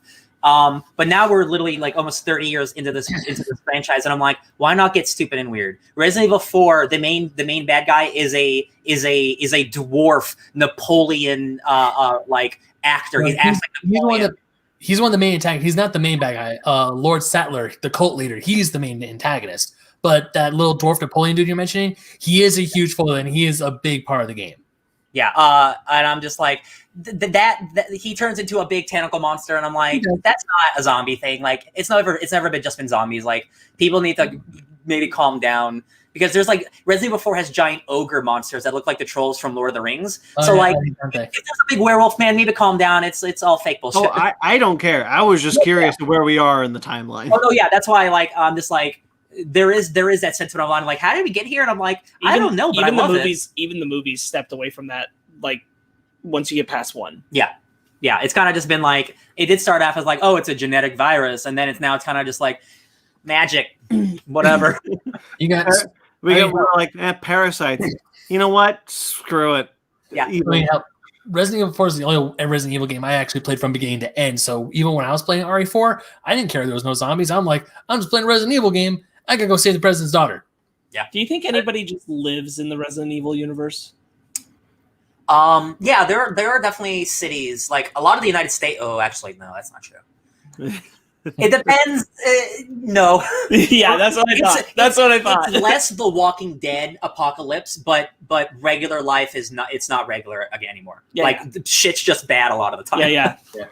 It's just like you're kind of trying to do stuff, but like it's probably gonna go bad. Just wait a week, and then Umbrella will release some monster. Yeah. Yeah, that's normally what happens. Anyways, going back to RE8, even though I want to go on a side tangent real quick and say that Resident Evil 4 does not need an HD remake because we have that for the PlayStation 4 and we're done with it. But it's happening. There's a difference between a remaster and a remake. And Ben, if we're going to get the quality of the games of Resident Evil 2 remake and Resident Evil 3 remake, then absolutely give me a better version of a good game. Yeah. And plus, also, we're getting it regardless, so you might as well enjoy it. And if that goes off, then maybe they'll do 5 and 6, and the story will be better. I don't think we can revisit 5 because the context of that game in 2021. They'll call it 5, but they'll change it. Just move the entire story out of Africa. Yeah, yeah. They'll call it 5, but it'll be totally new. God, I wish. Is this the only one?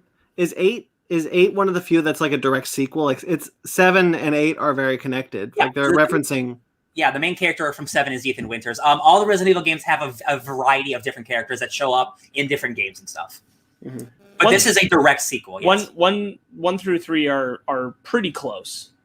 Well, 1 and 2 have different. Continuity, yes, but they have different main characters. Right, I just mean continuity. Yeah. 4 is where kind of things diverge a little bit because Leon Kennedy was a main character in Resident Evil 2, and after everything went down Raccoon City, he moved on with his life, and now he's in Spain-a-Palooza.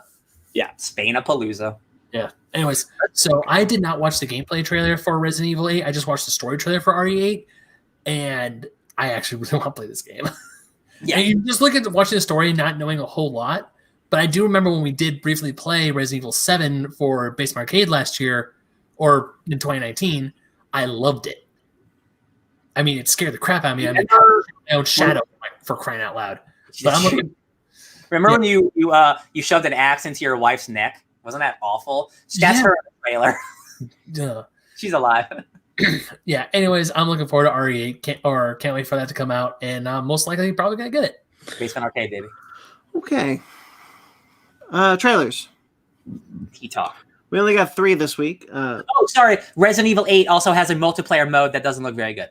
RE-verse, yes. Yeah, Reverse. It's a like 3v3 or 6v6 multiplayer mode. You play as Claire and you shoot Leon, and then I'm like, wow, it looks I like that you turn into zombie monsters. I do too, but it looks boring as hell. Hey, if it plays fun, then I don't care. Yeah, we'll see how it goes. It's free with the game. It's free, yes. It is free. It's like Doom multiplayer. You don't go there for the multiplayer, but it's there. Okay, that's nice. Yeah. All right. Space Sweepers, which is a movie apparently. I thought it was a series. We did too. Yeah. Looks great. Yeah, I still want to. Stoked. Love it. salvaging Guardians of the Galaxy. Like I'm totally into it. I like the robot. Reminds me of Ben. Doesn't that robot remind you of like a robot from Nier? It does. Yeah, like same type of. Totally does. A face. Yeah. Yeah, it reminds me about one of the machines from Nier. Space Trooper. It looks like it's bombastic looking. It looks crazy. I love the cast. You got a bunch of misfits So trying to fun. earn money. I mean, to me, this looks like a really cool, batshit crazy Cowboy Bebop episode. Yeah. But done in live action. I thought when we got the trailer initially, the first trailer, I thought this was Cowboy Bebop. God. Ooh. I definitely, when we were watching it, I was like, so Cowboy Bebop's going to be good. Yeah. And guys, that show, like we would have like had that show almost out by now, but remember John Cho? That's his name? Yeah. He got like super hurt and they had to stop production for like 6 months. And then COVID. And then COVID. So like Cowboy Bebop would have been like out by now. And like that's the world. Yeah. And we got going back on Space Sweepers, correct me if I'm wrong, but this is South Korean made, right? Yeah, I think so. Yeah, I think so, yeah. Damn. Yeah. It looks really great. I'm really excited. Oh yeah. Superman and Lois got a first proper trailer of what the show's going to look like. Somebody saved me. I thought this was good. I like this. I didn't. Smart. Yeah. I'm probably leaning towards the Ben camp where I didn't think it looked very good. Yeah. I don't. The vibe feels too Man of Steel to me. Exactly. Yes. Oh my god, that was the first thing I thought of when this trailer was over. I was like, "This is really dark. Why does it feel way too Man of Steel? This should not be Here's my only thing is that like these aren't new characters. I've seen these characters on Supergirl tons of times at this point. Mm-hmm. This tone feels inconsistent. Yeah. To those characters that I've seen. That's fair. The color palette. Okay, so we didn't talk about this a while ago when it was first released, but Tyler Hoechlin's new Superman costume, I don't like it. Oh, I like it. I don't. I hate it. I don't know why. It's just I don't like it when they bring, because I love a huge S shield, kind of like the Alex Ross Superman S shield, where it's just big. Mm-hmm. And even on the original costume for Tyler Hoechlin, I loved how like the cape went into the shield a little bit and just draped back. I really dug that. I do like the clasps, yeah. Yeah, with the clasps. This one just looks like, oh, we're gonna make a smaller shield, and I just don't like it when they do smaller shields. I will say, look, Ben, I get it. The shield size doesn't bother me. What does bother me in a Superman costume is if you give him a collar. I think that looks a little too totalitarian for Superman. Mm-hmm. Yeah, this isn't Injustice. Yeah, no, this isn't just 52. But you know what? I didn't really have that much to say about it. It looked kind of a little too CW meets Man of Steel, and that was kind of turned me off with the. Yeah. I'm not crazy about the two teenage son drama that we're getting in this trailer. Well, it looks like they're now discovering that their dad is Superman, and I'm like, but I do really like Tyler Hoechlin as Superman, and I'm willing to give this a shot for that alone. Yeah, I will give it a shot because I also do agree Tyler Hoechlin is a great Superman. I forgot the actor who plays Lois because I really like her a whole lot too as Lois. I think it's really funny that this is the show that's going to get you guys to come back to the CW. I think that's. I want to be very clear. I didn't say I was watching it. It's entirely likely that I will not watch this. I know. It's just I come on every week and I'm like, y'all should be watching Supergirl, and you're like, well, check out that Superman. That looks all right. I'll watch an episode of something. I'm still trying to get through other shows. Yeah. Here's the thing. I will get back into Netflix Marvel before I get back into CW DC. That's good. That's I'm not going to say that's the thing to do. I'm not trying to sell you on the CW universe. I'm trying to sell you on specific shows. You're definitely right about like the Man of Steel thing. I didn't think about that, but like I as opposed to Zack Snyder, there was still like elements of like the positivity that Superman brings. And like it ending on him, like, you know, what Superman means to people and stuff like that. And, I do think it is this probably isn't the best trailer for like the universe or whatever, but like it's very somber. Yeah. Nothing about it is telling me this is a bad show. I just don't think this is a very good trailer. Absolutely. Yeah. That's all I come out to is I'm just like, this doesn't match the tone that these characters have been up to this point. Yes. And that is a little jarring, especially like any Supergirl trailer doesn't look this way. Not at all. This is very bizarre to tone shift like that because and I worry about that. That does make me worry only a little bit, because I'm like, maybe their logic is Supergirl is the optimistic, bright hero show that was their Superman show, essentially, in tone. And I don't want them to feel like they can't have the same persona tone. If I'm being honest, this reminds me of like that bad Smallville advertisement like from like 10 years ago, where it's like all like the sexy and like sex, drugs, and rock and roll. Welcome to Smallville. And I'm like, that's not what represents the show. I now that like the Man of Steel thing is brought up, like, yeah, this absolutely felt like a BVS trailer, or like a Man of Steel, like with like the somber music. I think that might be just to get people in, but I still think it's probably going to be like one of those CW shows. I hope so. I highly suspect so. Again, like, it really does just come down to I hope that they don't feel like they have to be so different from Supergirl that they become inconsistent to the character. Yeah, I as somebody who hasn't watched those shows in a while, I think I don't have to worry about that. Because the thing is, like, the reason one of the reasons, there are a lot of reasons why I tote that Supergirl is one of the better CW shows, but one of them is because they nailed that optimism. They nailed it. She is the bright, optimistic beacon of hope hero. Mm-hmm. They nailed it, and then they nailed Lex Luthor being the opposing force to that. So, we'll see. Do we know John Cryer is in the show? I don't think so. Okay. As of now, I don't think he is, but he knew it was coming, and he was excited for it. Cool.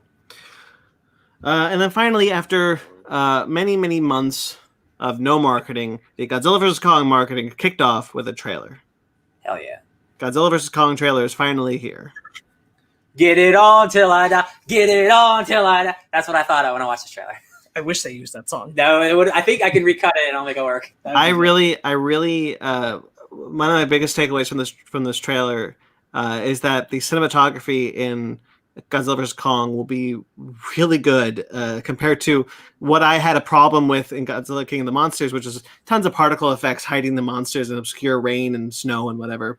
But this one looks like bright neons, like daytime. I'm into that. I want a clear monster battles, or at least visually interesting monster battles like Pacific Rim. I'm into that. Let's go back to that. Yeah. I do like the neon city. That one shot almost looks like Pacific Rim. Yes, absolutely. It very much echoes that. I think overall this is a good trailer. I think tonally it knows what it's trying to deliver. Mm-hmm. Ryan, we kind of talked about on the Kaiju Ramen episode that I think the Godzilla King of the Monsters trailers, while wonderful, absolutely beautiful, were actually not showing us what that movie was, because they were trying to convey a much heavier, loftier, artistic idea of what that movie was. Whereas this feels very much like when the music kicks in, it's just like, yo, this is go get him. He gonna get him. Like, that's your bets.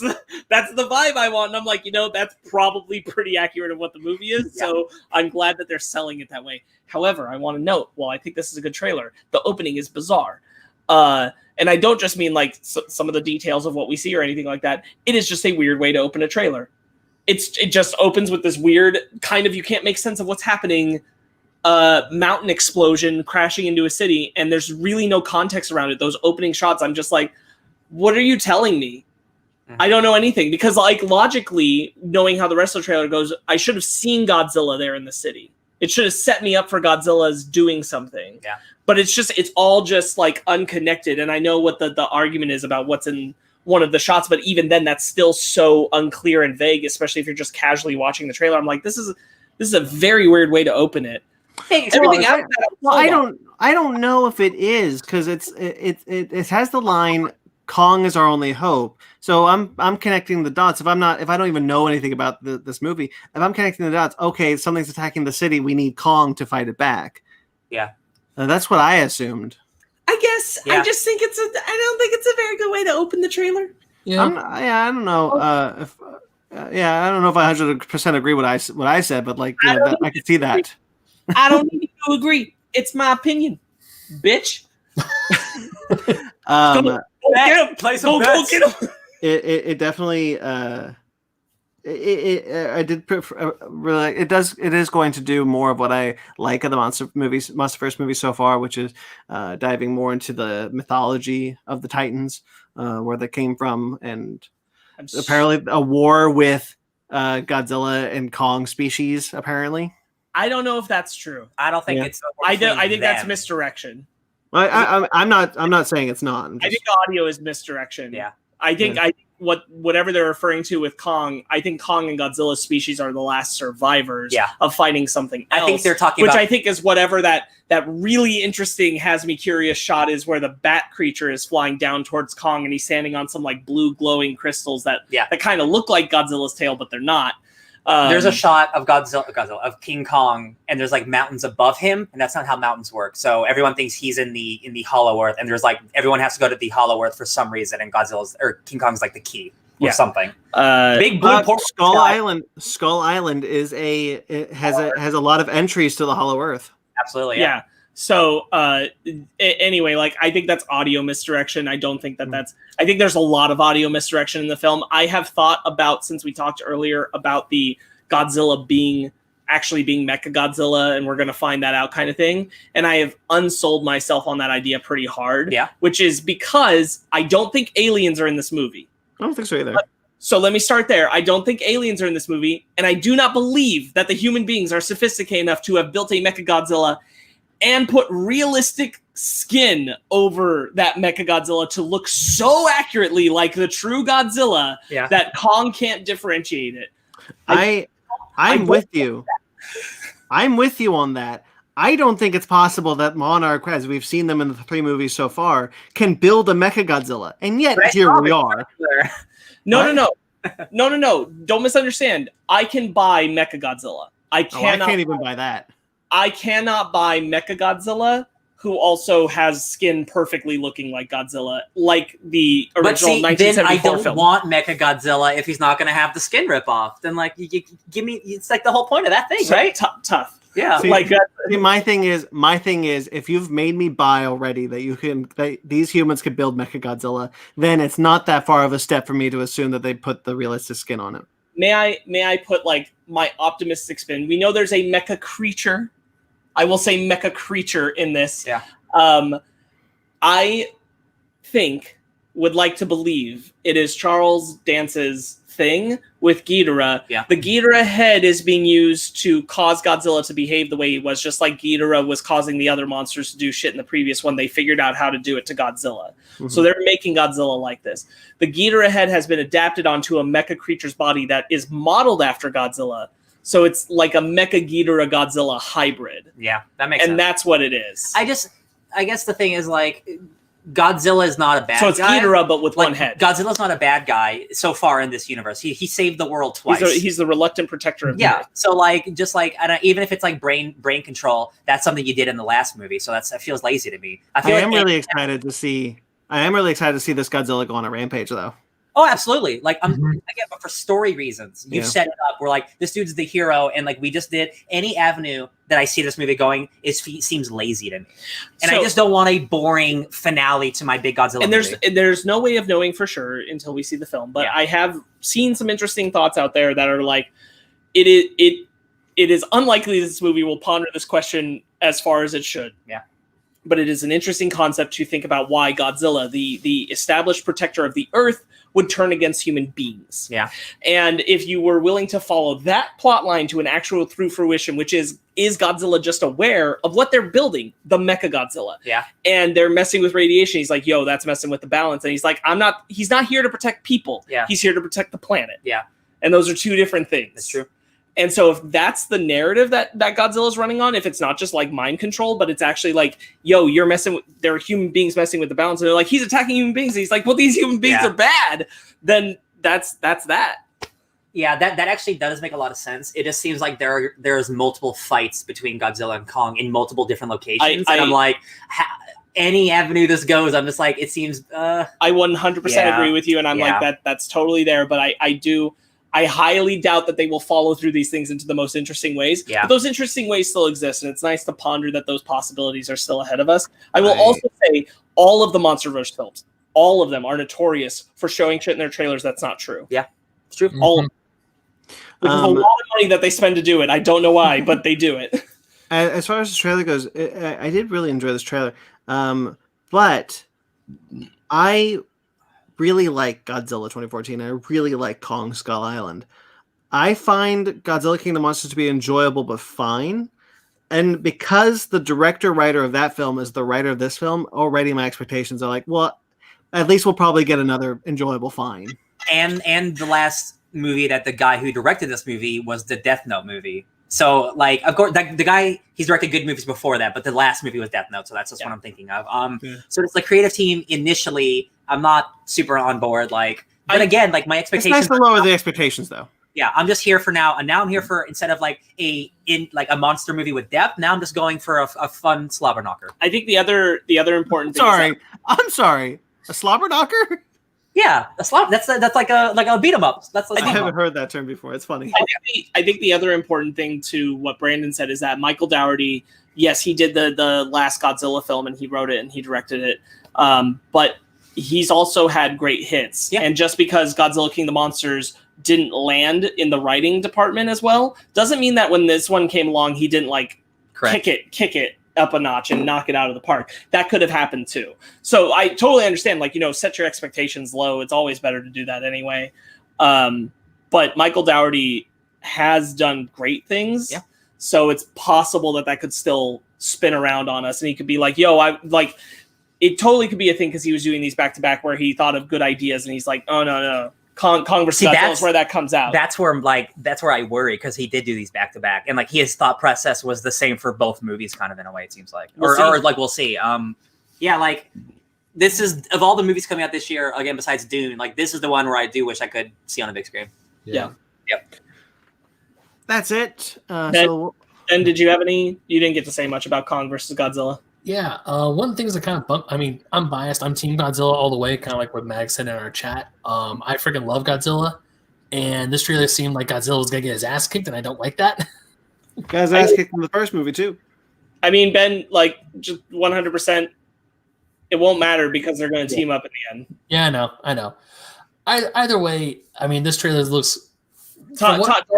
Sorry, real quick. Like trying to separate Godzilla versus Kong on like who's better is like doing the Cap Iron Man stuff when Civil War was coming out. And it's like, guys, we all knew it didn't matter in the end. Neither one was going to come out on top and be like, he beat him. Besides that, I'm getting two famous monsters duking it out. I'm excited. I'm stoked.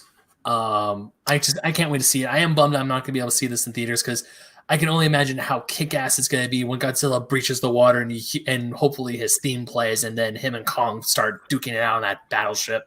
I really hope that we've already gotten one callback to the first King Kong versus Godzilla movie with him chained on a boat. I really hope we get another one with Kong shoving the tree in Godzilla's mouth. Give it to me. Eat your vegetables. Anyway. I owned King Kong Godzilla in VHS too. I owned that movie. Ryan, are there any? Do we know if any other kaiju are in this movie? There are other kaiju, but we don't know if there are other established kaiju. We've seen the bat swinging creatures. I've heard Mothra thrown around a bunch because of the egg. Yeah. So I just feel like you don't make like if this is like the big finale movie and it only has two monsters in it, that seems kind of weak. Well, that's because I don't think that anyone ever thought it was the last one. Yeah. It was a big team up thing. It's the first Avengers but I think it was movie, exactly. Yeah. Exactly. There you go. Okay. I do think Rodan and Mothra are going to be in this one. I think a lot of people will feel like Godzilla's going to get Rodan and Mothra on his side. Yeah. That it's going to be the four of them against whatever the last things are. Yeah. Because I think there's more than one entity. I think the mecha is just part of the whole. Yeah. But we'll see. Yeah. And then there's going to be plenty of original kaiju because they love making new kaiju. I was about to say, wasn't Destroya one of the names that we heard for being like the big bad? Tossed around. Yeah. I saw toys of this movie, so I don't even want to. I know things. Well, I've seen all the toys for this movie. What are you talking about? We've all seen the toys? I've seen all the toys. Okay, so we know Mechagodzilla's in this movie then, because I just saw a toy of Mechagodzilla. Well, so my whole thing with that is that like there have been toys for the other ones that those monsters weren't in those movies. So I'm like, I know what you're saying. There was 3 toys. It's Kong, Godzilla, and Mechagodzilla. There's more than 3 toys that they've shown. I'm saying the I saw. Sure, there's more. He's in the movie. Come on, guys. I never said he wasn't. I've been the one saying he is from the beginning. General statement. Yeah. I think this movie is going to be maybe more boring story-wise. I mean, not as exciting. I still stand by that. I think that specific line that Brandon brought up earlier, which is they're a warring species. I thought they're they're talking the about last of their Kong. kind. I think it's Kong stuff. I think that's misdirection. Yeah, I think that's Kong stuff. I think it's Kong and Godzilla were the last of their species fighting something else. Oh, okay. And we're going to see that something else. Again, I go back to that hollowed earth shot. Destroy. I do not think that has anything to do with the mecha thing. Yeah. I think that's something else. Like that whole attack with the bat creatures and everything. That is something else. Yeah. There's gonna be a battle in the hollow earth. Because I really like the idea that Kong and Godzilla had a shared history, or not this Kong and this Godzilla, but their species. Yeah. I really like the MonsterVerse mythology. I would like more to dive into it. Same, yeah. Okay, that's it. That's all the news. So we'll get into our main topic now. I got a theme for that. 1 second. Here we go. It's this one.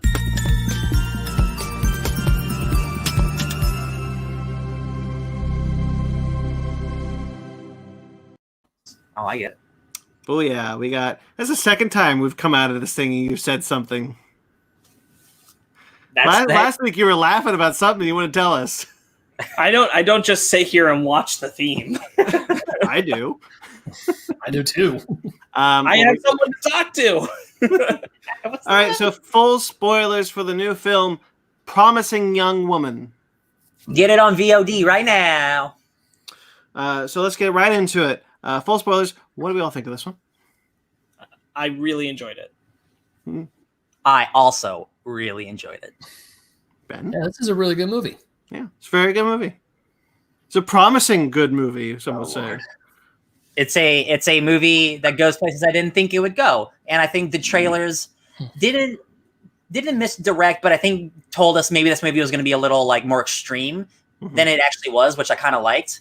Except for the end, which was very extreme. I loved spending the whole movie like wondering, does she murder people? Is she gonna murder That's what I mean. I don't think she murdered anyone. Because the trailer never told us that's what happened. Yeah. But I always wondered, like, yo, is she killing men or I don't think she murdered is she just anyone except I don't think she murdered anyone until the end when she tried or was gonna at least do something bad. I think she was just gonna like carve his name into his or carve Nina's name. But that's going far. Did anyone else get because I got major Kill Bill vibes from this movie while I was watching it. I mean, not in the whole I'm going to murder everyone, but in the whole I'm out for revenge sort of spiel.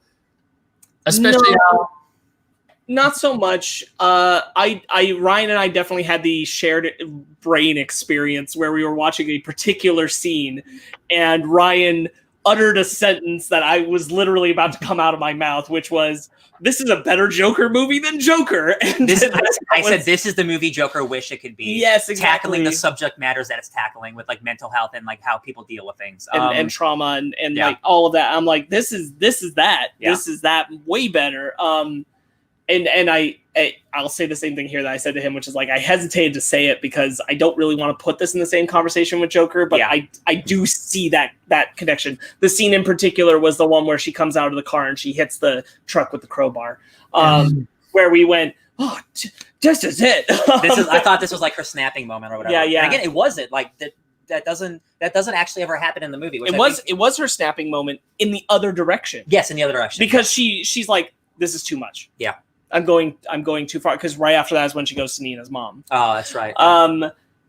Yes, I really like this. There are a lot of fantastic articles out there, before we get into this too deep, talking about all the kinds of different perspectives, both like written by people who have deep understanding of survivor's remorse in terms of sexual assault, queer representation, all kinds of things that are just rampant in analysis of this film. And I recommend seeking those articles out. I have not had the time to read all of them myself. But I want to. I also want to acknowledge that, like, I know when this movie came out that there was a massive amount of people who were giving it attention, just like we are, and a lot of them are men, and a lot of them have opinions, and I don't agree with them, and we can only offer a certain kind of perspective. So I do want to recommend, like, there's articles written by people who have gone through sexual assault, rape, who have had friends who have suffered through it, who have friends who they've lost to suicide because of it. And a lot of those pieces are out there analyzing what this film does well and what this film doesn't do as well in their opinions of that representation. And I recommend seeking those out because we are just not privy enough to equipped to do that. Yeah. So please do that. But we're going to do our best to be thoughtful and critical at the same time. What I really liked about the movie, and again, going into it, I thought the marketing made it almost seem kind of like a Joker movie. Where this is a lady doing this thing and like she becomes like this like anti-hero or something. That's not what the movie is, and that's what I really like about it. I'm glad the marketing didn't kind of show you what it actually was. It's someone dealing with trauma in the only way that she can. It's by hurting other people who are doing bad things, right? That's like what she's doing. What she's doing is it's morally wrong, but justifiable in a way. You know what I mean? Like these are creeps, and she's trying to help other people. But she is also so damaged as a person because of her past, and it's like this is such a good character study. And Carey Mulligan, man, why isn't she in every movie? Like, are you kidding me, dude? She was so good in this movie, and she's so vulnerable and also so strong at the same time. Honestly, funny enough, I think some of my favorite stuff is the stuff with the parents. Clancy Brown's a great just dad. He never gets to play just a dude being a dad. You get a lot of really good character stuff just with them eating dinner together. And it like, I found this movie to be subtly like really emotional in a way I didn't expect it to be. And something I think that the film did a really good job of just like addressing and dodging pretty early on that the trailer didn't tell me. And I'm fine with that, but like, it was really nice. And I know there are people who share this opinion, that she's not the victim herself of this, that she is specifically going through. Like, I really like a piece that talks about, I'm going to find it real quick. There's a piece that talks about this specifically from the vantage point of survivor's remorse. It's on Elle.com, so ELLE.com. You can look up Promising Young Woman, Devastating Portrait of Survivor's Remorse, and you'll find it. That in particular is a really good piece because that is very much who Carey Mulligan's character is. And I really like that we don't have to, that the trauma that's put upon Nina is not what's put upon Cassie, and therefore is not like a 1-for-1 of like people who suffer this turn into sociopaths. Like, you can't draw that line. You know, the film is able to have conversations about rape, to have conversations about the way men treat women and all that, but without saying this will make you this kind of messed up, and act like that's, and also not act like that's justifiable either. And I'm really glad that it's able to be more nuanced and more complex because Cassie is not herself the victim, but rather the person she cared about most is the victim. Right. And I thought they did a really great job of sidestepping that by having that be the character origin. Emerald Fennell is the writer and director of this film, and she did a great job. I really like seeing. Sorry, my back's killing me. I really like seeing different perspectives. I talked about it a lot with like Birds of Prey, but like I really like seeing different perspectives of filmmaking from a different eye.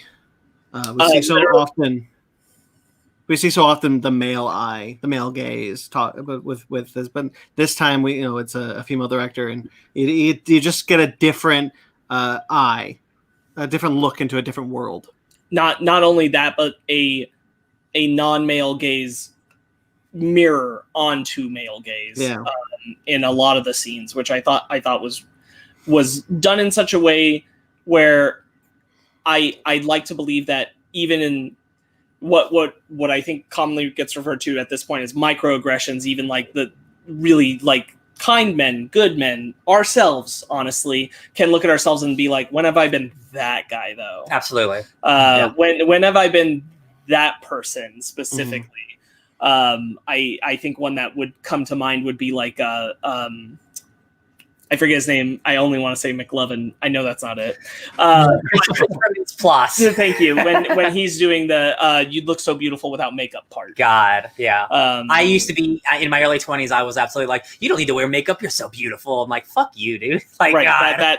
that kind of guy. Certainly, like I've definitely said that sentence at least once in my life.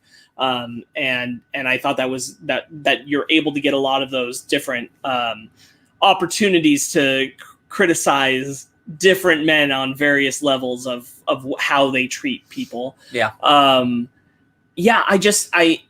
really liked that I didn't know what the film was going to do with her. I was constantly like, the music in particular is the music of a horror movie, is the music of a movie where I think she's gonna murder people. Like that's where even the first guy, Jerry, who's the actor he's from the OC? Adam Brody. Adam Brody, yeah.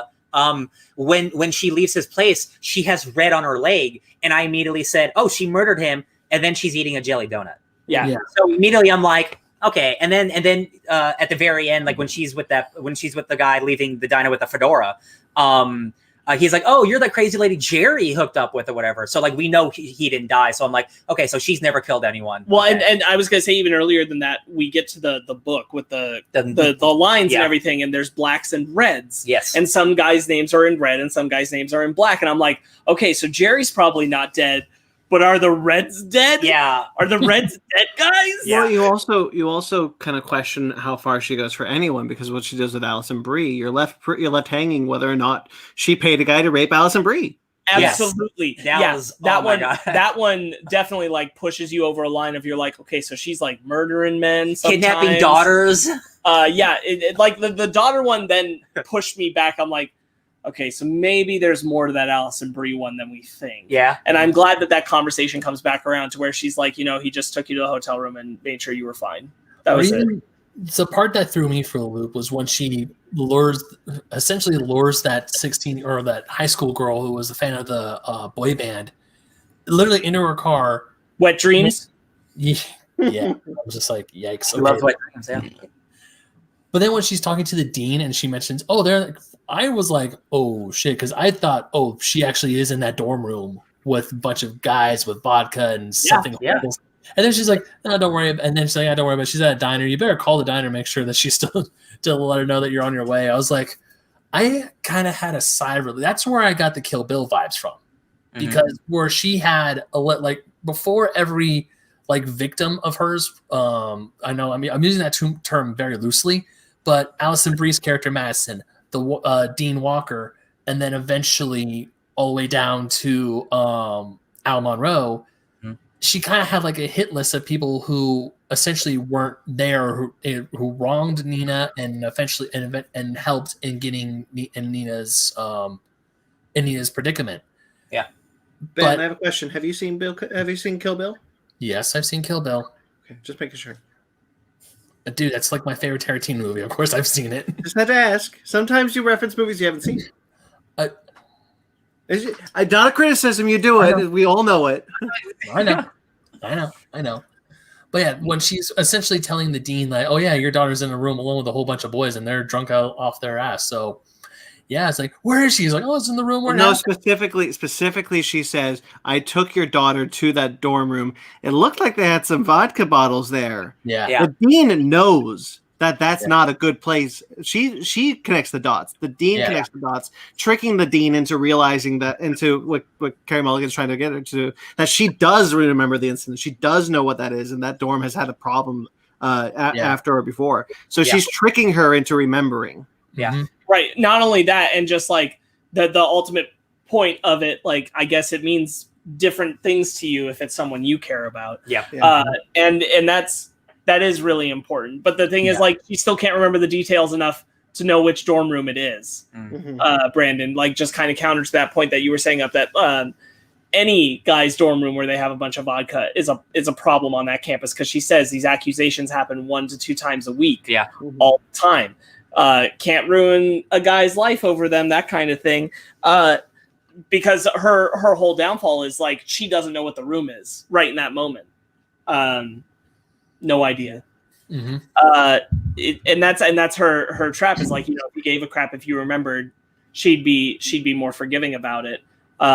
Speaking of forgiveness, I think that's a good segue into the Alfred Molina presence, which was an interesting one. And I found myself in a place where I didn't want her to give him forgiveness, but then as the scene was passing, I was grateful that she did. Yeah. Because he was about to die. Because to be honest with you, I was still at a point where I was kind of waiting for the other shoe to drop, and I thought Alfred Molina might be faking it. Oh, okay. And I don't think she was going to let him get killed. I think he was going to get beat up. Oh, just beat up. I don't think she was going to... I stand by that. I don't think she's done anything to cause anybody's death. Yeah. I don't think that's the case. Just like massive sadness, yeah.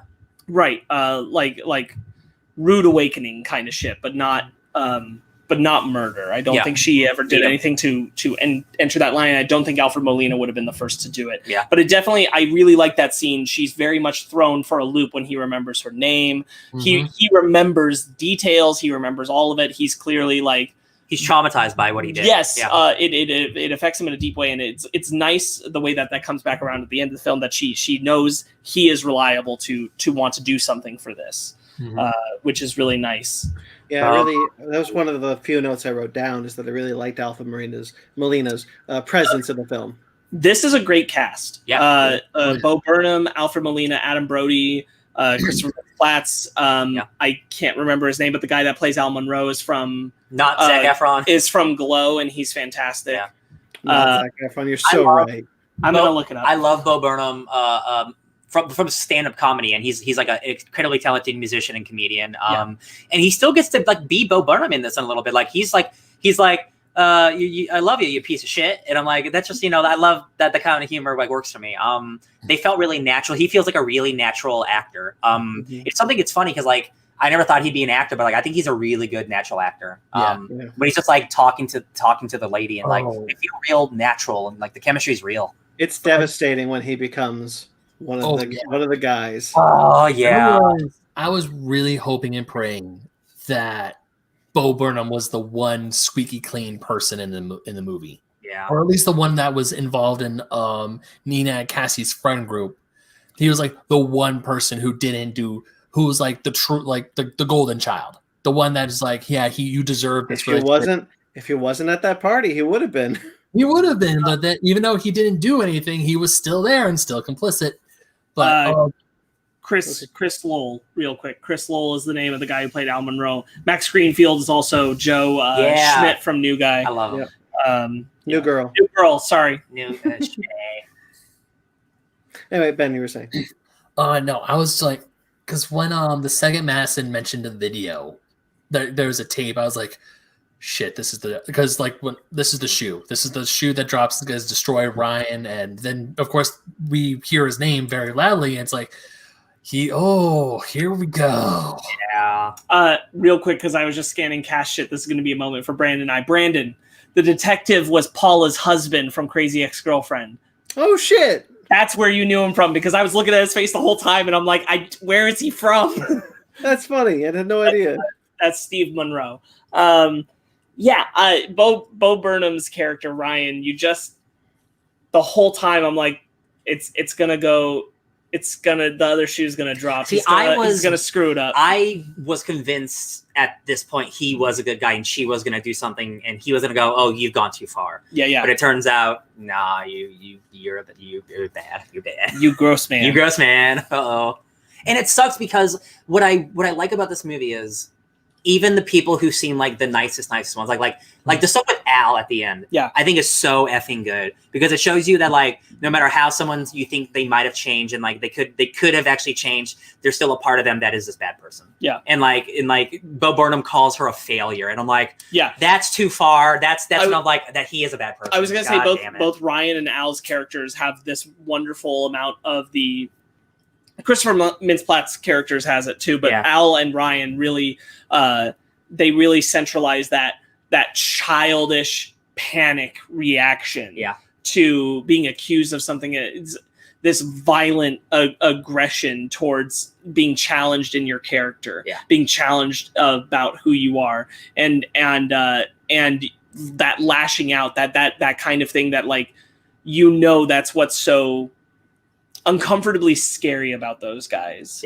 The people who will lie and hide shit like that. Even she says that even there, like the nicest ones are the ones you have to worry about or something. Right, because it's not an admittance of, that was really messed up or anything. They immediately turn into, how can I spin this? How can I maintain what I have? How can I maintain the idea of me being this good person? How can I make this person understand that's not me? How can I establish that they shouldn't ruin my life over this because I'm a child doctor or something like that?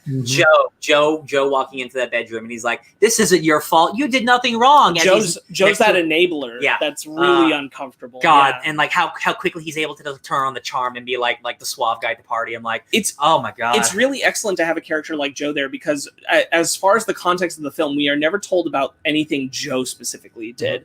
Joe filmed, but Joe didn't necessarily do it. Yeah. But he's like this, when you see him in that scene where he's saying like, this isn't on you, this isn't your fault, that kind of thing. He's a grime of worm tongue. You realize like he's an even more toxic thing because he's that buddy that he's like, I got you, like I'll see you through all of this, like it's not a problem. Because what are consequences? Exactly.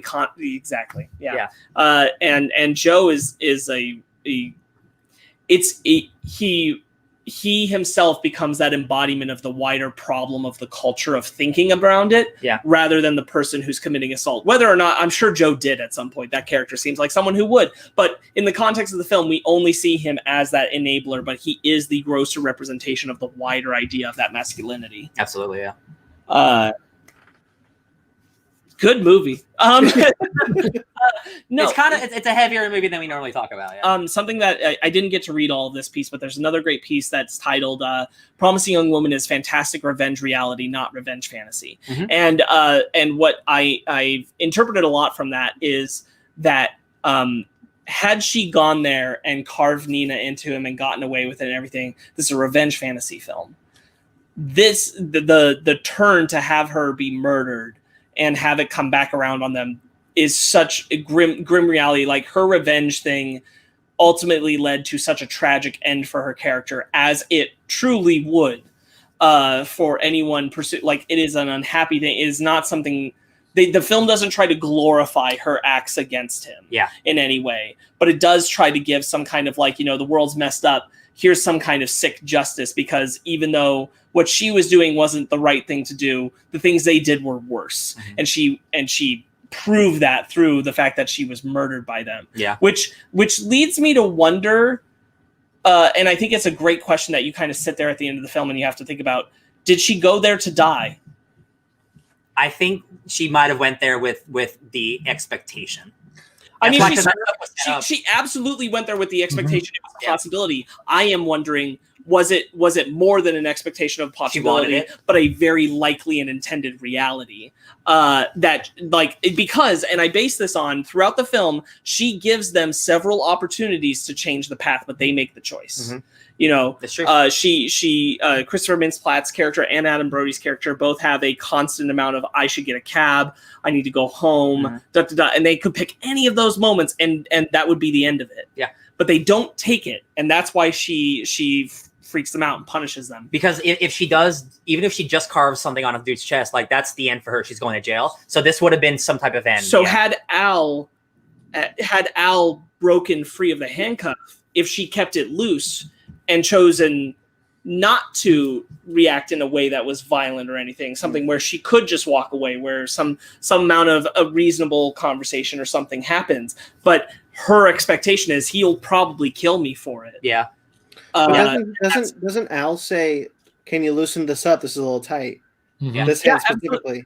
Absolutely, but at the same time that this part could have been tight and the other part could have been loose. See what I'm saying? Like, because it's I not saying like there is no right answer. I don't want there to be a right answer, but I do think it's interesting to think about. She gives those opportunities for the way out. I think she probably still gave Al that opportunity for a way out. Even then, if he hadn't murdered her, she wouldn't have him in the bind she had him in, other than the tape. Yeah.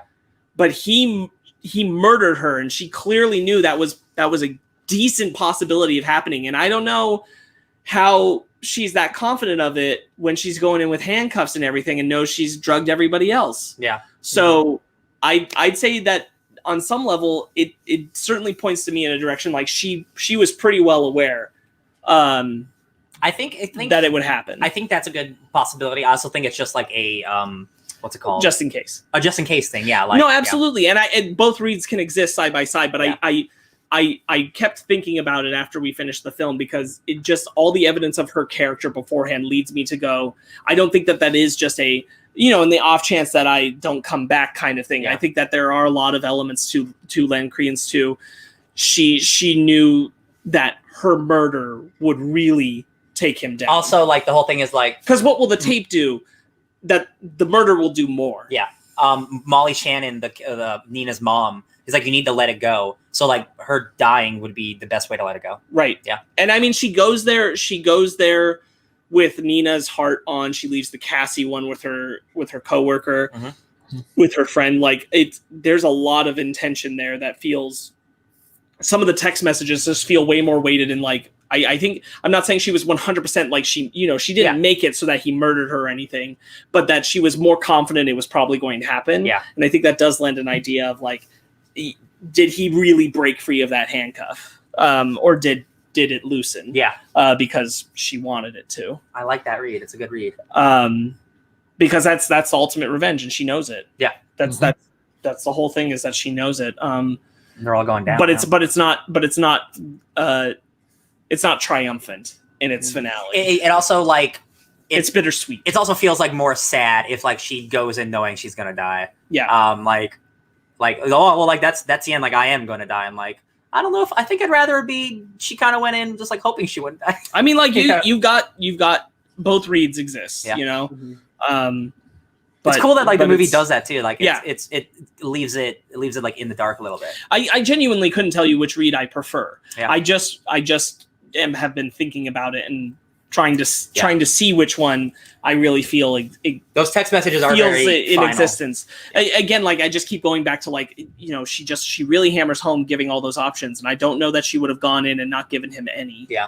I think he would have had that opportunity to, like, he could have broken free. I think but not reacted violently. Ryan's betrayal was the final straw. I do think so. Like, that's obviously the thing that triggers the snapback is seeing him in that videotape and everything. That just, all of it's broken at that point. Mm-hmm.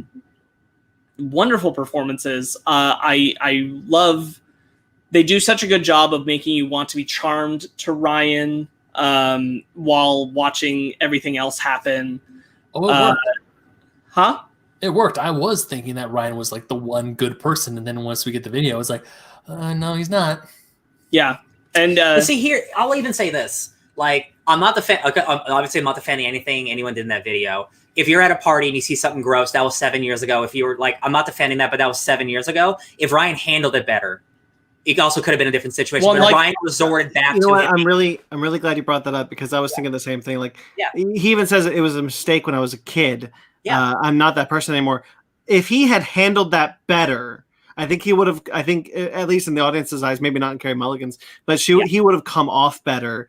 Because he is a different person, but he reverted to that attack of like, this will ruin me if I'm accused of this or whatever. No, I mean, like, that's the whole thing, is that that is the whole thing, is that I don't think that she would have wanted to continue dating him, but I think she could have forgiven him. Yeah. If you have the remorse that Alfred Molina's character has, if you have I have thought about this has weighed on my mind, I have changed as a person because of thinking about this. But that is not the reaction. If Al had that reaction, again, like, that's the opportunity. That is the opportunity of his choice. If he behaved differently, she might not have punished him.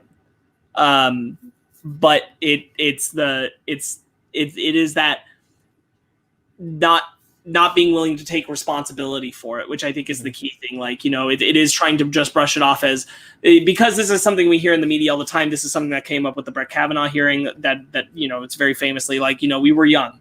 Yeah. We're very young. And like, everyone who defends Brett Kavanaugh around that is like, even if it is true, how can we criticize a guy for being in high school, being young, drinking? Like, that's not, you can't do that. You can't just lug all that out. And it's like, where's the line then? And I do think it is all about what amount do you take responsibility for, even if you are not the person who committed an act of something gross, but was a witness to it and didn't say anything, or was a supporter of it and didn't do anything different.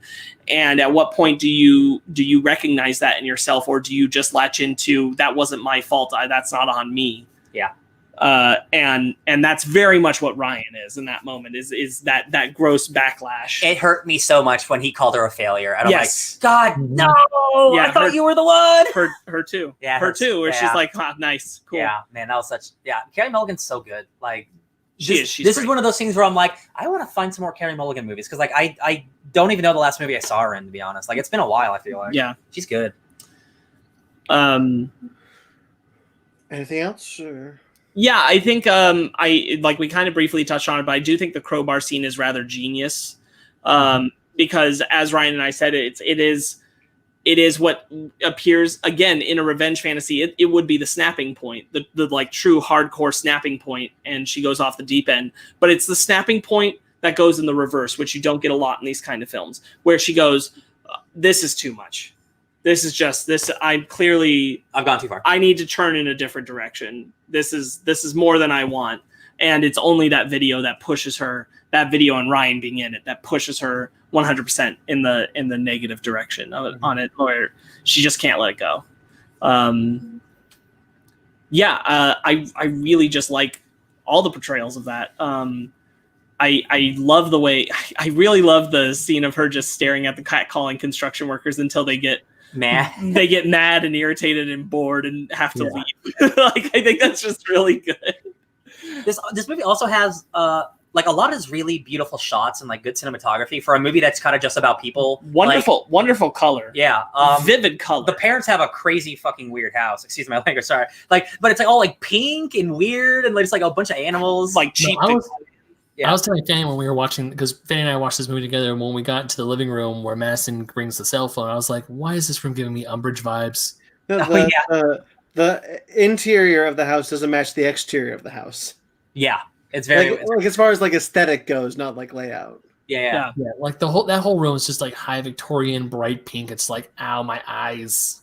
Yeah, it's definitely like a grandparents' home. Definitely something you'd see in like Downton Abbey. Oh. Anyway, anything else we want to get into, or we think that we're wrapping up? I really enjoyed. I thought they did an excellent job.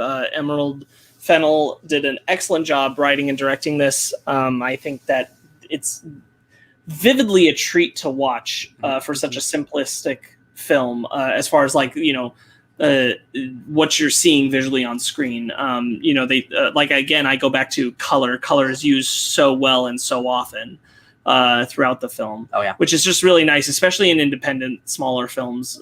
You love to see that, and this is one of those. I like everything that it had to say. I guess I need to spend more time thinking about it still, but I overall I'm in a very positive place about it. Do you want to rate it? Yeah, you go first. I'm gonna give it a 9 out of 10. I really, really like it. Cool. Ben? My final thoughts for this movie. This is definitely a film I feel that should be brought up in like being college courses. This is definitely a watch and discuss sort of film. Because of all the stuff that it tackles, pretty much like when women women accuse a guy of raping in the school, or the school faculty work, whatever you have it, says, okay, yeah, we'll run it through, and then nothing happens of it. Like they'll just like, oh, but how can we ruin this young man's life for something that may or may not have happened? Or this is definitely a film that is very teachable. And it's also, I mean, to me, it's kind of also a bit of a warning where it's like, hey, don't mess up, or else someone can come and it'll bite you in the ass. Maybe not as extreme as like someone dying, but it can bite you in the ass one way or another. I wouldn't say don't mess up, but don't be a huge raging asshole, because people mess up. That's fine. Don't film a young girl getting raped. Maybe. Don't do that. That's that's bad. A difference. Yeah.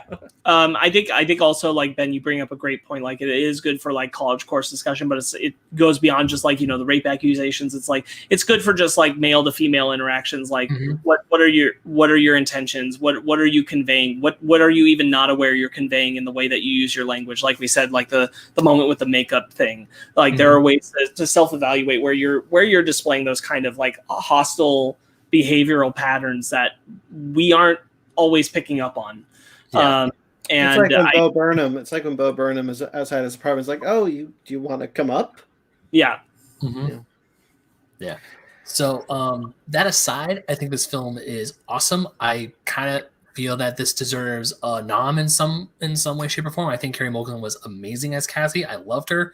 I know Bo Burnham from some of his stand-up as well, and I thought this was a very reserved Bo Burnham, and I really dug it. And I liked it. I was like, damn, this guy can act. That's awesome. All in all, this is a 9.5 out of 10. This is a great film. I love it. 8.5 from me. Sparks? Yeah, I'd give it a 9. I'm really comfortably pleased. I definitely want to chew on it for a while longer. Like I said, there's still all these pieces I'd like to read. I highly encourage people to read. Like, definitely read what women are saying about this movie where you can, because it's very important to like hear their voices over men's in this case, especially. Yeah. So definitely, I encourage that. But I'm glad we got to watch it and talk about it, because like I think it's a really special, cool film to come out right now. I'm really glad that this exists, that it's out in this moment, and I'm glad that we get to bring some more eyes to it. What genre is this movie? Thriller. It's a thriller, yeah, because like it ain't horror. It's not horror, but it's not really. It's dramatic, but not a drama. I guess thriller, yeah. In some ways, it's tragedy, yeah. I must say, when the orchestra started playing Britney Spears' "Toxic" when she was walking up to the cabin, love that part. Yeah, they used it in the trailer, and I was shocked and happy to hear it actually in the movie, because it rips. It's good. Okay, so that's that. So let's get into our book club. Sounds good. WandaVision prequel. Let's do it.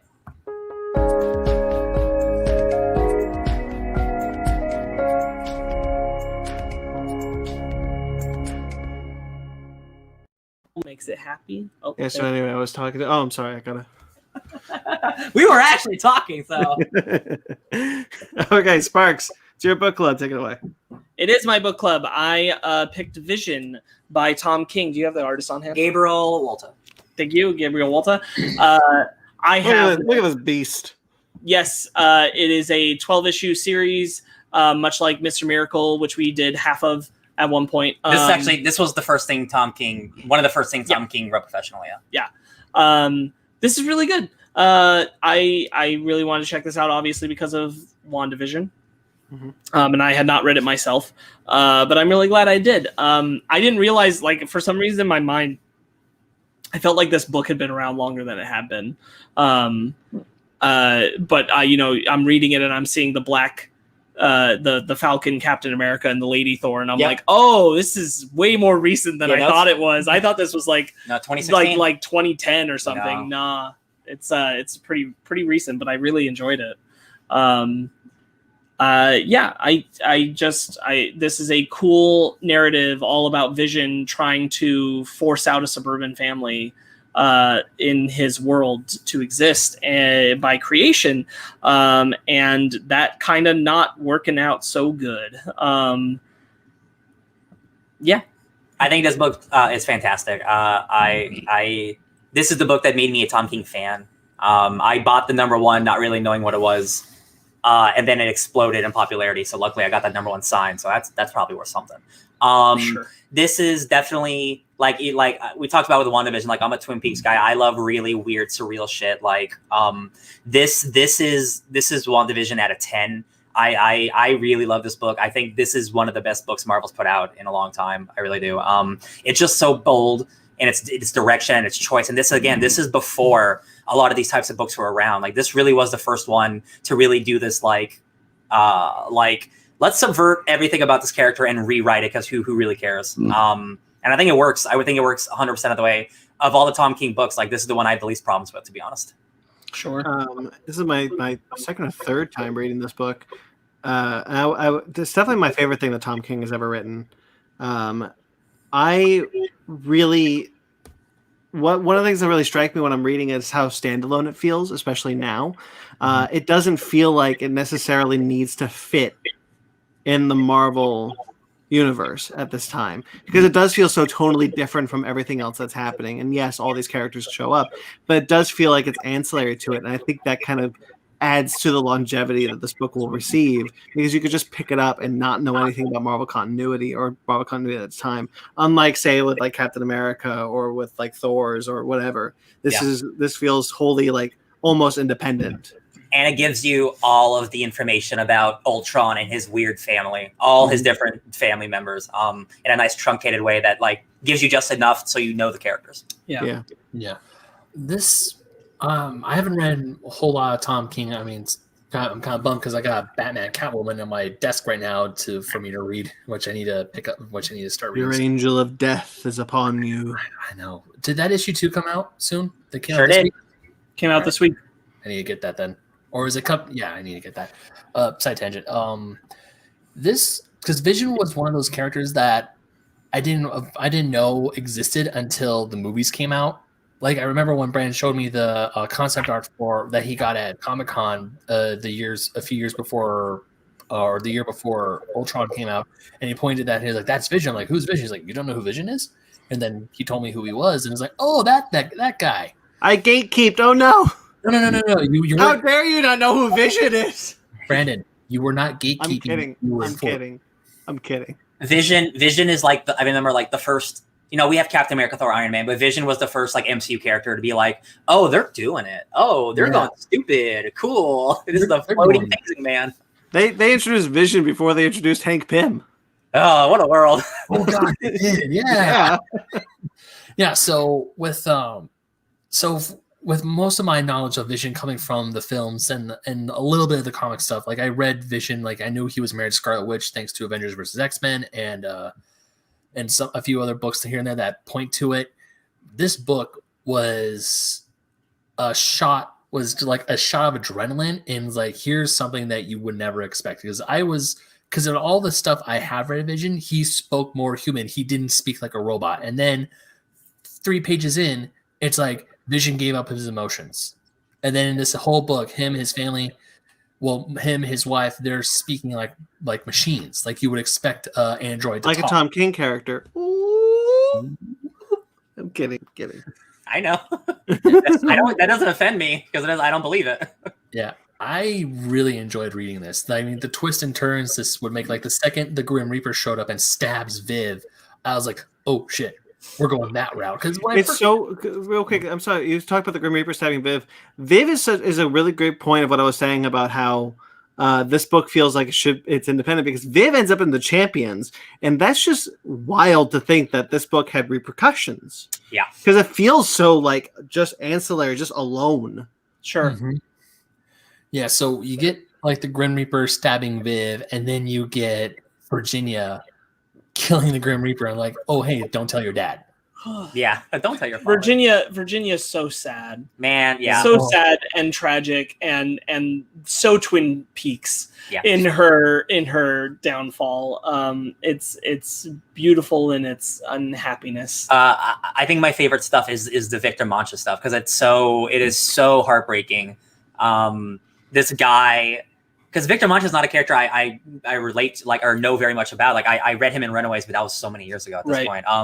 But like this guy who like was destined to be like the destroyer of worlds, and then like he became an Avenger, and like he's trying to help his brother, and like ends up killing his He's addicted to vibranium. Yeah, like all that stuff is just so good. All the stuff that they bring in with Wonder Man and Scarlet Witch, like that one issue, like I think this book does like stuff with family stuff that not many Marvel books ever really do. Like it's so full of heart and real family sadness. That Scarlet Witch issue does an incredible job of just taking you through and making you connect with everything that's happening and what's to come. Mm-hmm. I thought that was really great. Gabriel Walsh is currently Gabriel Walta, is currently doing Barbarian. I highly recommend that book.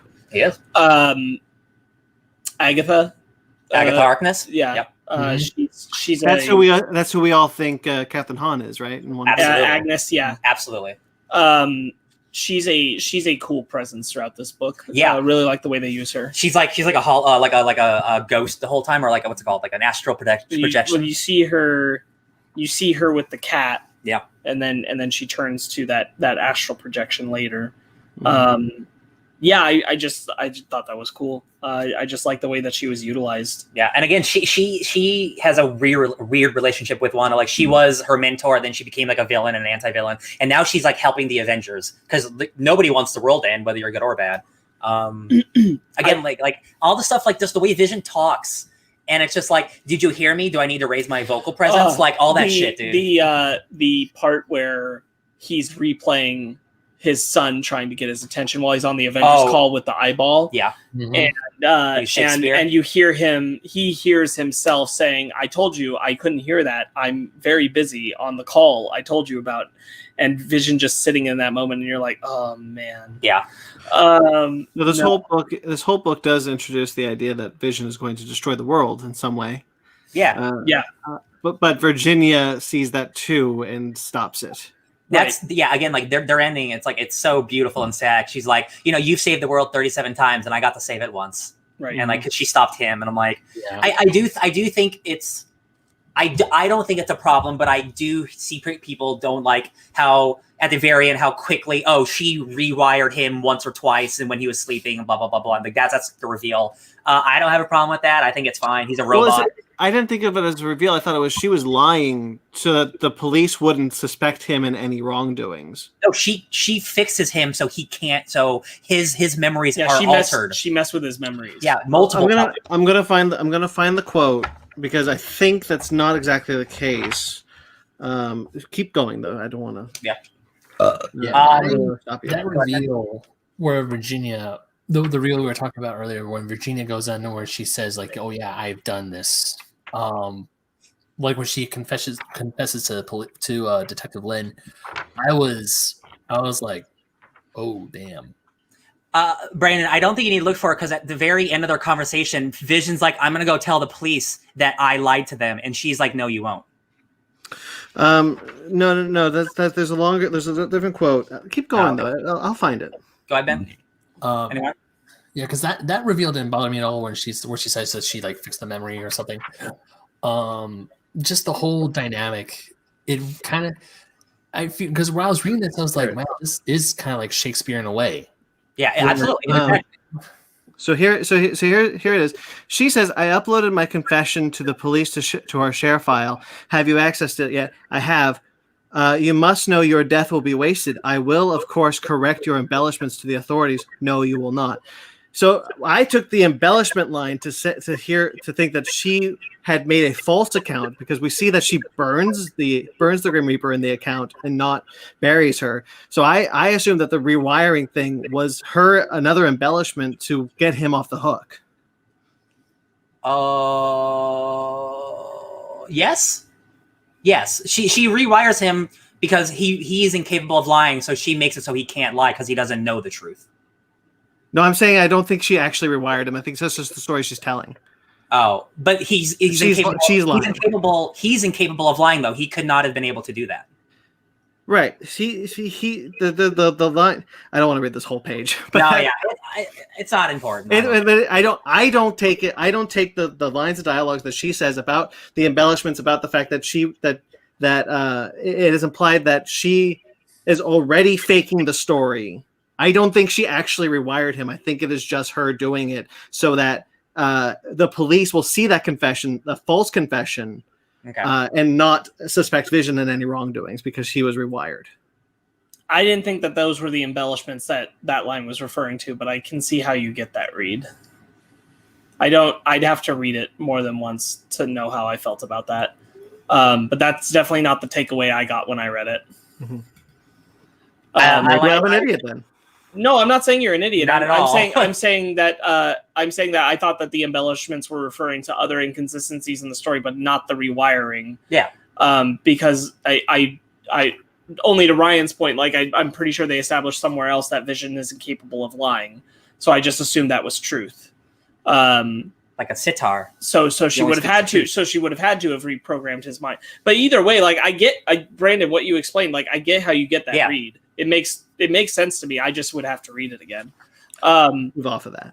I think the scene with Iron Man when they have to revive Viv is great. He's like, Tony Stark, if you push that button, I will kill you. And Tony's like, you got it, bud.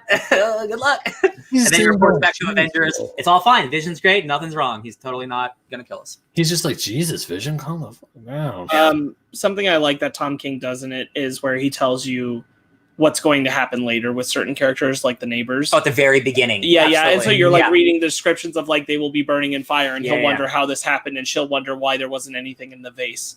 Yeah. Yeah. And I love that kind of stuff. And so you see the house burn later, but you just see it from an outside perspective, but you already have the knowledge of what happened in there. The scene, the flashback issue with Scarlet Witch when Vision is in his white mode, and he's like, should I tell the children the truth? And Scarlet Witch is like, well, if you want to be like a real android parent, then you got to tell them the truth. And he's like, cool, so this isn't my body and my brain isn't what it used to be, so I'm not actually your father anymore. Sorry, the truth sucks. And then Wanda's like, you're a monster. But he's like, I told you the truth. Like, well, what do you do? Like, I'm a robot. That stuff's so sad, man. And that's the stuff that, like, that WandaVision, like, we're getting peaks of it a little more and more and more. And I'm like, I want this show to get really sad, but I'm also really scared if it's going to go that sad. Because, like, I don't know if I can emotionally handle it. I don't want it. It's too sad. It's too sad what happens to these kids and this lady. There is a troubling narrative that a lot of people have noticed, is that women narratives aren't getting the same kind of triumphant ending that men are, oftentimes getting bittersweet endings, having to give up something in order to save the world or whatever, and not getting what male narratives get often, which is like, I got the girl and I saved the day. And a lot of people are worried that WandaVision will get to that point. I honestly don't think so. I do think we're coming out of this with 2 kids and Vision. Yeah. But it is a little troubling that so often we're getting a lot of narratives like, I have to sacrifice the one thing I want in order to do the right thing. And it's like, for women, and men aren't getting all that. So yeah, that's true. But who knows? Yeah, I think WandaVision, I think it is different because it's working off only a few years of like Scarlet Witch continuity as opposed to like 40 years of Scarlet Witch continuity. So they can really streamline all this stuff and just be like, we don't need to focus on all that stuff. Mm-hmm. So let's hope. I love the Scarlet Witch issue. Yeah. I really, her breakdown and like the sadness, like between them, like that Vision, joke is so funny. Yeah. And then it's replayed at the beginning and the end, and she doesn't laugh. And it's just like, oh man, where's the love, guys? Sparky's a little robot. He's cute. He's a little cutie. Although how they get Sparky, I think, is kind of messed up because that poor dog. Of course it's messed up. Vision's just like, yep, take the brain of the dead dog. I'm gonna take the brain of the dog and just give the kids a dog myself. It's like, but they're neighbors though. I think this is a very funny book when it's like not trying to be, like it's like quirky funny, because like Vision obviously is like just like a robot man. But like when he's on the phone with his wife, he's like, no wife, I am listening, but I'm also fighting Giganto, and it's literally a giant splash page of him fighting a giant monster. When one of the agents come to visit his house to talk to him about like a missing kid or a murder or something, he's like, oh, Vision, it won't take long. It'll take maybe just half an hour. Can I come in? And he's like, officer, that's not what I said to you, like, or something. He's like, no, I know. I'm coming in your house. And we're going to talk about what just happened. And Vision's like, cool. This is what humans do. Ooh.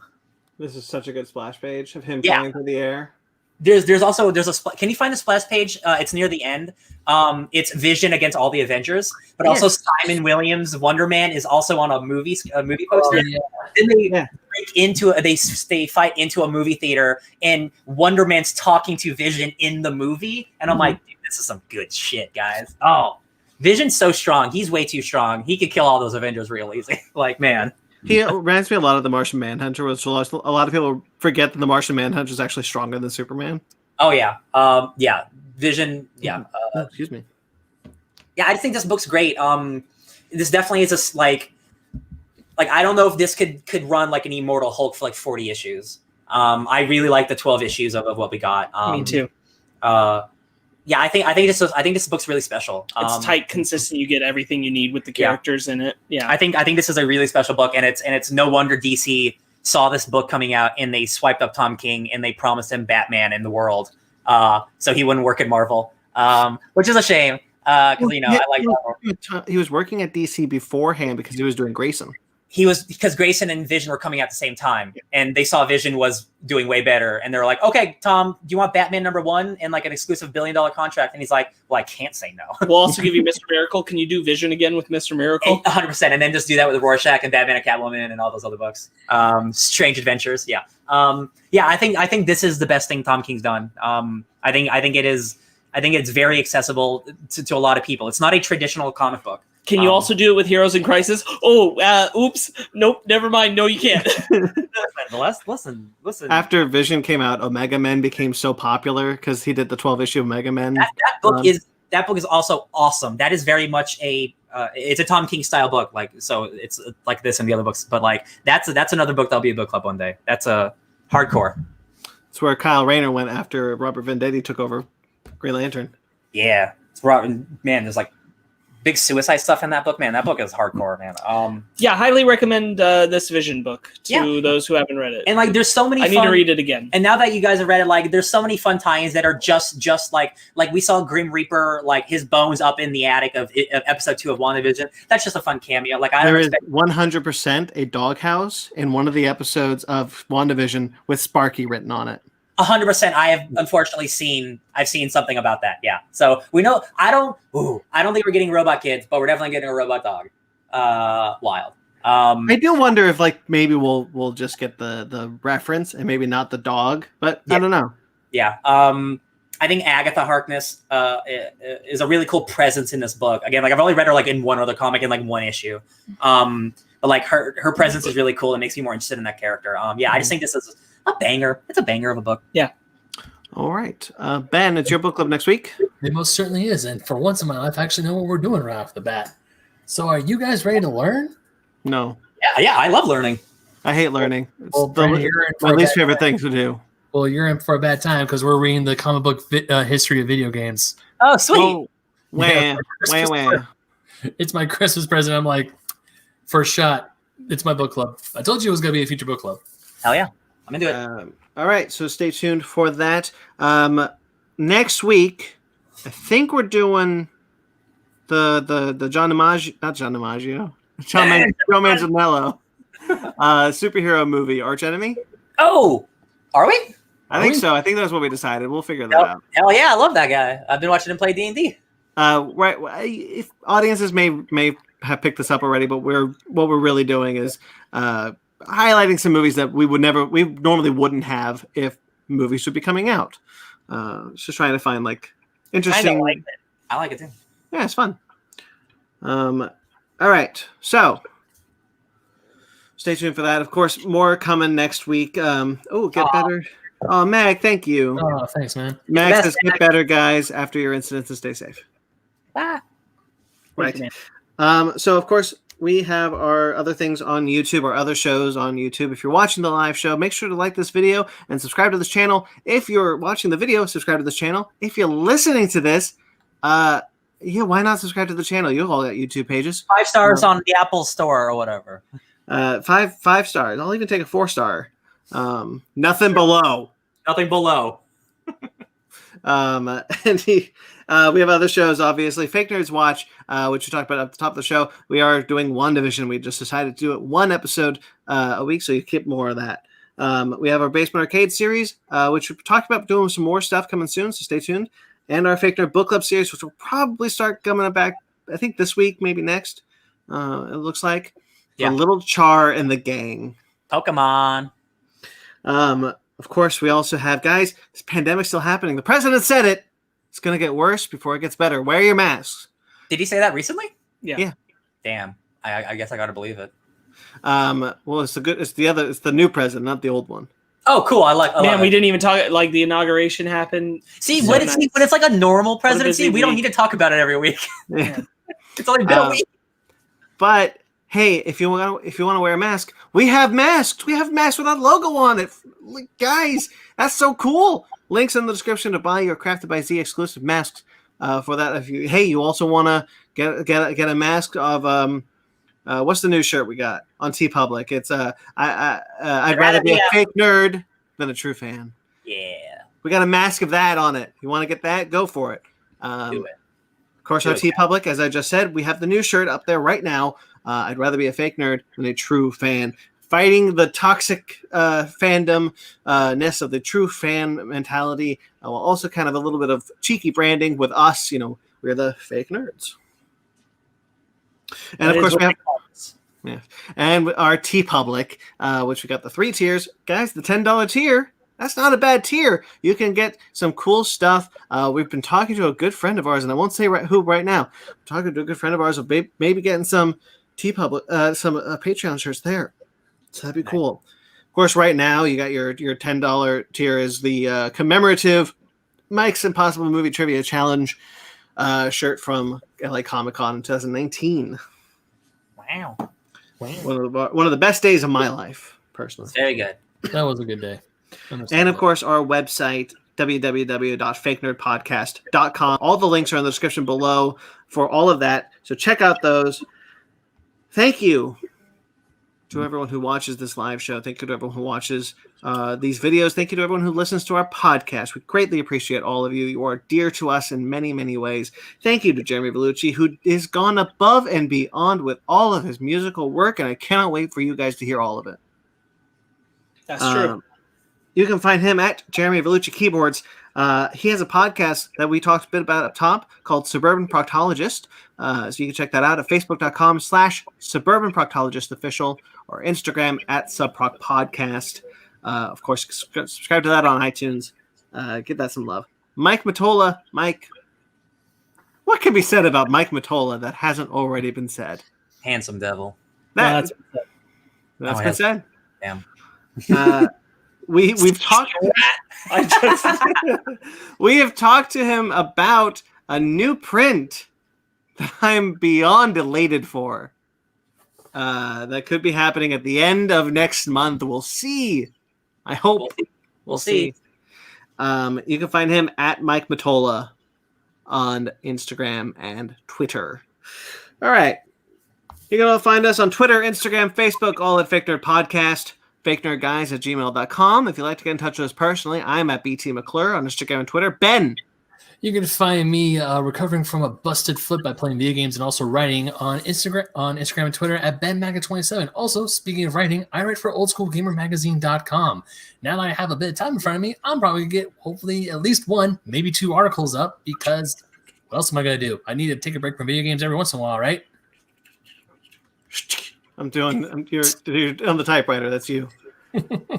Sparks. I had a typewriter once upon a time. Well, my family had a typewriter once upon a time. It's Sparks' turn. Sparks. You can find me getting it on till I die at Sparks Witty on Instagram and Twitter, SPARKZ Witty. God, that trailer got me so hyped for Pacific Rim Uprising. I was so disappointed. Ryan? You can find me defending Pacific Rim Uprising at DJ Tony Stark. I'll get it on till I die. Y'all. You find me not dying on the wrong hill. All right, subscribe to us on iTunes, Stitcher, Google Play, TuneIn, Spotify, iHeartRadio, Pandora, Amazon Music and Podcasts. Rate and review wherever you get us. We greatly appreciate it. Like this video, subscribe to this channel. Until next week, guys. I did it again. Hold on. Stay fake, nerds.